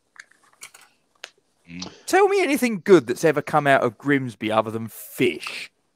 No, fish. Yeah, that company called Young's. Other than fish, nothing. And we got done 3-0. Seriously. Yeah, but it just shows times don't change. We did that under Pellegrini, didn't we? Was it Oxford? 4-0. You know. Oh, it's the West Ham way. Yeah. Mark's asking the question there. Did Dowie get 3rd in Hammer of the Year? Do you know what? That rings a bell, Mark. I think he might have done. I think Dowie might have been the bronze medalist. Wow. Yeah, yeah. I know you got And I then, think they you know, should bring that back, though. They should bring that back now. What, Isn't Hammer it in week- third place? Yeah, and second, like announce it. I thought it was already. Mm. Oh, I didn't know that it wasn't there anymore. I haven't seen a third for But years, to Gatesy, be honest. we got a new person that's just joined. Don is Who there. the hell's that? Is that Don Hutchison? Don Hutchinson. Yeah, Oh, good Don lad. Hutchinson's there. Good He's lad. like, That was are you the okay to come? Yeah, I love you, lads. I love you there. I love that you. was the season we got relegated under Road of that kit, wasn't it? Yeah, it's Yeah. Don. He's got Or was number it the 4 on season the back before? of his It was one or shirt. the Number other. 4. Yeah, he did. Yeah, he wore number 4. I remember that. Yeah, Yeah, Donny. yeah. But anyway, Didn't he Barry's wear like, number 10 in his first stint? No, was it number? Was it number and 10? these are Steve's 2 girlfriends from his early time from West Ham. He used to love these 2. Oh dear. Who cannot forget these 2 lovely ladies on TV, ITV? Astra Grimsby. North Bank. Steve knows North Bank at the front. You remember Steve? There you go. No, not at all, actually. But Yes, there you go. As I say, at my age, memory's a sort of vague guide to what might have happened rather than an accurate, incisive tool. You Don know, Hutchinson. but you I'm can't just tell gonna because have a you hear look. the stories, innit? You can't tell, my mate. You can't What tell. number was Don Hutchison in his first spell? Don Hutchison. Number 10, probably. Look, Steve, look say at that 20. program I got. Steve, away to 24, I'm guessing. Tim He was Massaro. he was 26. You'll Yeah, pick up Tom's with us. right. Oh. He was 26. Away Oh, wow. in the old lingo. Wow. Yeah, and I got this one Yeah. away, Dynamo Moscow, mate, in Russian language, in Gatesy the other week. Yeah, Yeah, I we saw went that. out there, didn't we, against Dynamo Moscow, I believe. Yeah, where I think some of the players got into trouble bringing back more money than they had because Brooklyn had won on the game of cards, didn't he? I don't know. Yeah, if you listen to one of the podcasts, yeah, Brooklyn came back with more money and had to explain that he'd won on the cards. And it was pretty dire in the Eastern Europe, Oh, no dear. food. And I tell you what, that there are 2 countries I've visited that, you know, I've been pleased to get out of. Or not pleased, the second one not so much. But when I went to Moscow, I was really pleased to be on the plane coming It's our out. pleasure. oh, you've been there? What year was that? I'd love to go there. Oh, Moscow, I went 94. But Would you- yeah, I was doing some work with the church out there, and yeah, we went there, and I met a guy. He'd spent 3.5 years in a Siberian gulag. He was the leader of the church out there. What? Oh, he He'd would. been- Oh, bloody hell. He'd been baptized Whoops. as a Christian. Somebody had dobbed him in. He'd lost all his. He'd been stripped of all his degrees, and he was my height and build. So, if I give you an idea, I'm 6'3" and 17.5 stone. And when he came back after 3.5 years in the Siberian gulag, he was 6.5 stone. There was nothing of him. And the other He country, wasn't getting 3 square meals then. he wasn't getting anything from what I mean. He didn't talk about it. It was what other people told me. It was pretty grim. Wow. And the other place I was quite relieved to get out of was Israel, because I went out with a mate of mine. You don't And, help yourself, do you, Steve? no, and as we came out, the armed forces split us, put us into separate rooms, and questioned us because they wanted to be certain that our stories would match up as to why we were there. But I remember I had to go to the hospital because I Unbelievable. perforated an eardrum scuba diving, and there was just a army bloke sat there for security with a semi-automatic weapon. You ain't Wow. going to argue Beautiful with them. country. No. It's yes. What I can I, remember possibly when do? I went to Cyprus. Oh God, 20 Well, Turkish years end. ago. We was in the Greek bit, but we went to, is it Nicosia, Hmm. the capital? Oh yeah. And we I've been went there, and we yeah. saw the green line, and there was like an observation platform, and you could go up, and there's if you've ever been there, there's this bit that goes from sort of like from east to west across Cyprus, and it's just like a no man's land for about 100 yards before you get to the Turkish side, sort of thing. And no one's been in this part of Cyprus, from what I'm led to believe, basically since it all kicked off between the Greeks and the Turks in Cyprus. And so this bit of, it's like just a no man's land. It's like nothing's been there for like God knows how long. And at the top of this observation deck, I was going to take a photograph, and I turned around, and there's this big geezer with this huge, great machine gun, and I'm like, I better ask him if he's all right with me taking a photograph, just in case he gets the ump and starts hollering and waving it in my general direction. So I looked at him, I said, do you mind if I take a photograph, mate? And he just looked at me quite deadpan and just nodded. And I'm like, quick, take it before he changes his mind. Yeah, finding yourself on the working end of a semi-automatic weapon is not fun. even if the bloke on the other end has no intention of using it on you and it's just there as a deterrent, it's not great. Yeah. The most laid I used back to be able to run pretty quickly, but I don't think I can outrun a bullet.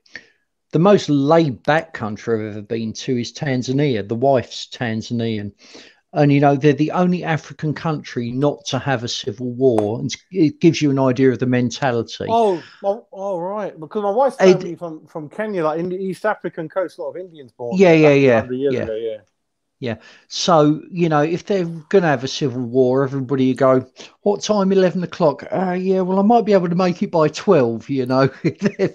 Steve, is that one of the countries that Victoria Falls is on or not? Is that one of the countries? Zimbabwe's one I of don't them, know. I know Lake Victoria comes into Tanzania. I haven't been there. I heard it's a border between three countries, and it kind of is. It is. We've broken 3.5 hours. It's more amazing than Niagara Falls. Yeah, I've been Niagara Falls. I might, if it's off the red list, I might be out there in January, all of January, for family business reasons, and I might try and make a trip there. But I heard they do good barbecues out there. Yeah, it'd be nice. Oh, barbecue goat! Wow. Caribbean, what like food? Goat curry. Yeah, they're like goat in India and Caribbean. They like goat curry, bit of rice in there and all that. Yeah, they like it. Oh no, this is just straight barbecue goat. But also, if you ever go out there, go to Zanzibar. Oh, beaches there are unbelievable. Wow. But enough of my world travels. I could go on for ages. Do you remember this one, Steve? This final? I'll tell you what. Which one's Mr. Burford, if we are, you're in trouble next week. Because 3.5 hours. Next week is Tom. Tom's coming on next week. He's doing the next season. He's doing season 96. I thought he was coming on this week. I got confused, didn't I, Gatesy? No. Steve this week. It's Tom next week. And there's some other people we've got in the pipeline, haven't we, Milesy? Potentially. Yes. But I don't know whether we're allowed to say anything in case it all goes up. Keep it suspense. Yeah. We're just going to keep it as a surprise for people, I think. Yeah. Is one of them Duke? Well, it'd be nice. It'd be nice. But he's very, very busy. Next week, Tom, we're gonna we'll do it on the Thursday, but we may be changing the date potentially, like going forward to a Wednesday or a Tuesday, because it seems to be less busy in the pubs for them days, so we can get Duke Duke on. But we'll keep you all updated and get the reminders out and let people know. But because we want Duke on, so. Yeah, absolutely. So, I've just put the banner up there. Hammer of the Year, Julian Dick's runner-up was Ian Dowie, Jazz's mate. So if you want to give it to a lamppost, then so it was actually. Sorry, I'll tell you what though. He cannot do Gillette, can he? Have you seen him on Gillette? He hasn't got a clue what he's fucking doing. He's a bit like Chris Kamara, whatever his name is. A bit like him, isn't he? Chris Kamara, and then Oh, Gates, yes, frozen. He wasn't. Oh, was he back? I did hear his voice briefly. He's frozen. That was my birthday present, like last week from my son. Oh wow! Oh wow!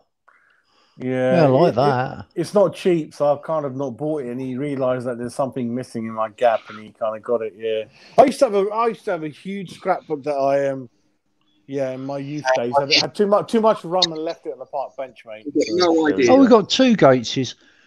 I've got no idea what's going on there. My computer's being a complete pain in the backside. I've got no idea. Wait till Sunday, mate. You'll be all good. On my phone. You know the thing that I like about this book? It's all Daily Mirror, Sunday Mirror, where my dad was News the World and the Sun. So I prefer those papers. Well, not now, but back then it was like. And this is what I got from Len. There's only 21 of them done. I've got one of them. Kennington Len. Yeah, I've heard he's doing these. Yeah, the frame's coming next couple of days. Yeah, there's only 21. Yeah, to celebrate, he calls it Boys of 21. So excellent. yeah, get it all signed by him and everything. But yeah, he's done a couple. He's a good lad. Good lad. You haven't got two Gatesy's now, Scott. Don't worry. It was really weird. My computer just froze up, and then I thought, right, well, I've got me plan B here. So always have a plan B, ladies and gentlemen. So if crap like that happens, you can just go, boom, done, and you're back. So there you go. So you didn't have to put up with two Gatesy's for too long, Scott. So I thought you were going to have your Chinese Gatesy in the show, but you haven't. Maybe you had it earlier, or I've got some Chinese. You know, usually like Chinese takeaway when we shooting, in between sometimes. No, not normally on a Thursday, to be fair, Jazz. What did I have this morning? This afternoon, evening, whatever. It was like I got some peri-peri chicken to finish off. Yeah, chicken with all sorts of sauces and spices, and yeah, it was very nice. The wife's a chef, so Milesy, you done well. You haven't even gone for a toilet break. You done really well, mate. Neither have I. The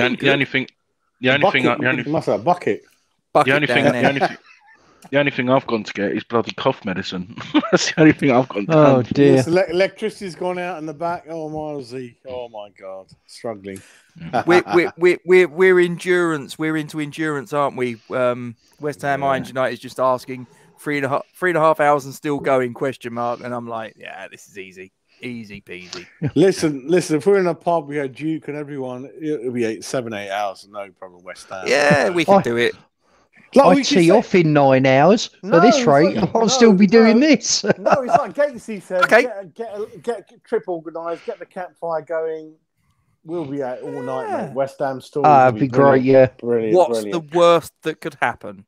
What's the worst? No one's gonna mess about with 10 West Ham lads. I'll tell you that, mate. No one. No. Yeah, no one. The Johnny do us a Full favour, chatting. drop a like on the video. Yeah. Yeah, that's it. The Jolly Drop Full a like on the chatting. video if you can.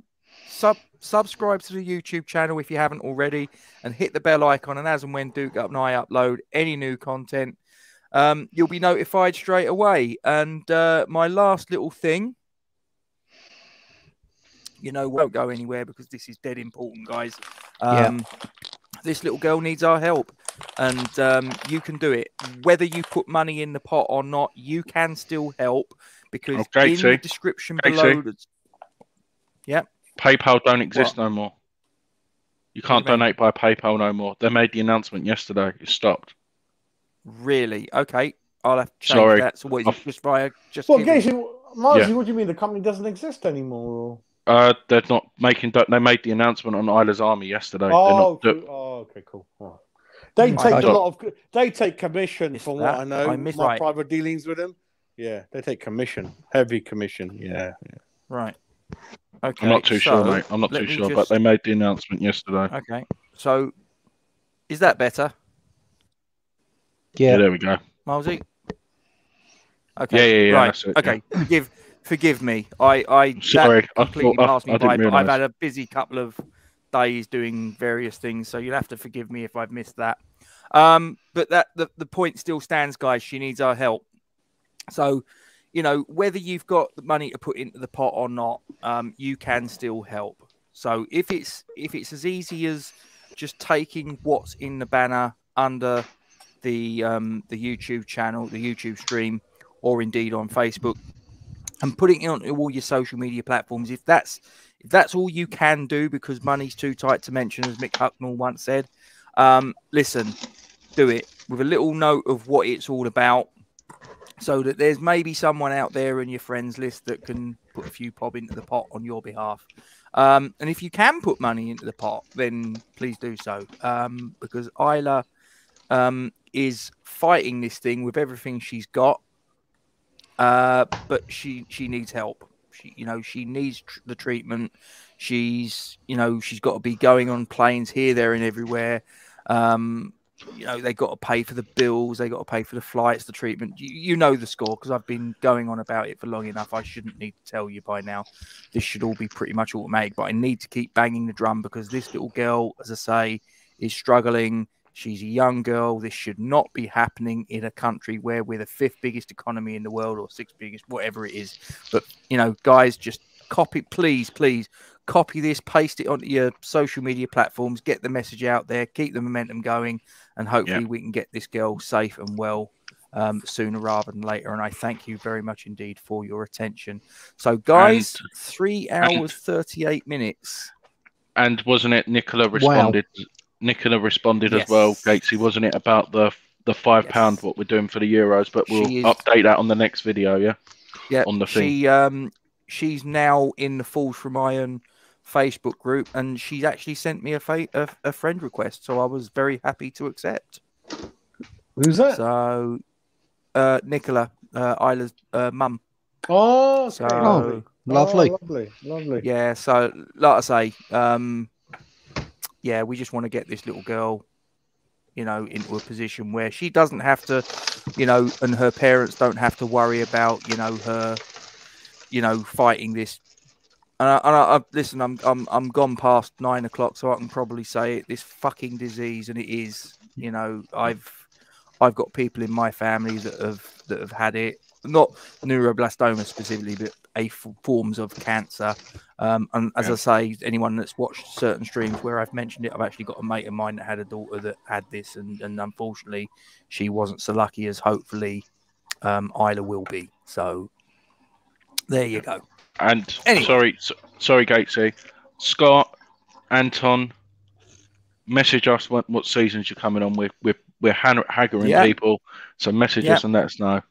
Yeah, DM us. You know, Anton. Any of you guys, Scott. You know, the seasons we've got plenty of them, but with each week we're getting less and less in front of us. So, you know, if you've got any seasons you want to get your teeth into, you know, drop us a message. Anton, you know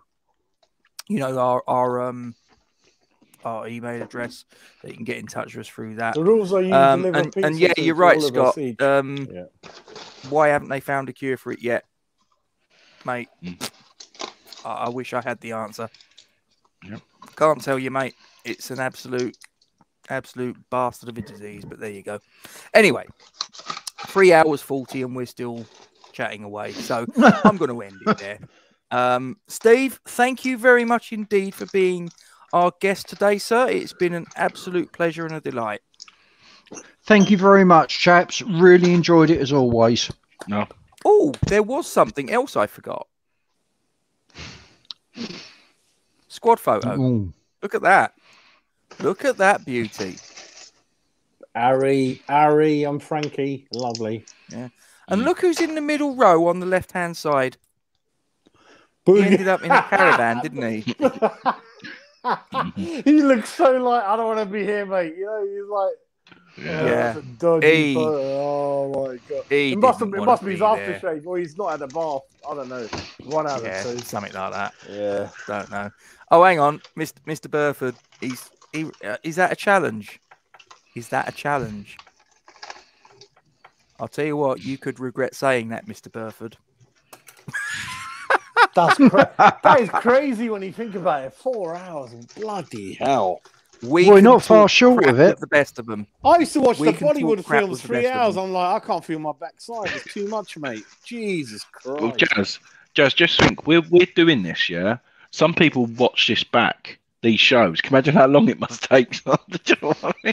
Jeez, I have to they'll probably just go, I'll watch it for 20 minutes, listen to them waffle on, and then I'll bugger off and do something. Yeah, we apologise in advance, everyone. Yeah, there you go. Anyway, I'm going to hit the end credits, and then I'm going to end the broadcast, and we'll probably have a little chat in the green room, the four of us, as we usually do. But guys, thank you very much indeed for watching for the last 3 hours and 42. God help you if you have. You need sort of professional help. I do this because I've got no choice. Well, I have got a choice, but I enjoy it.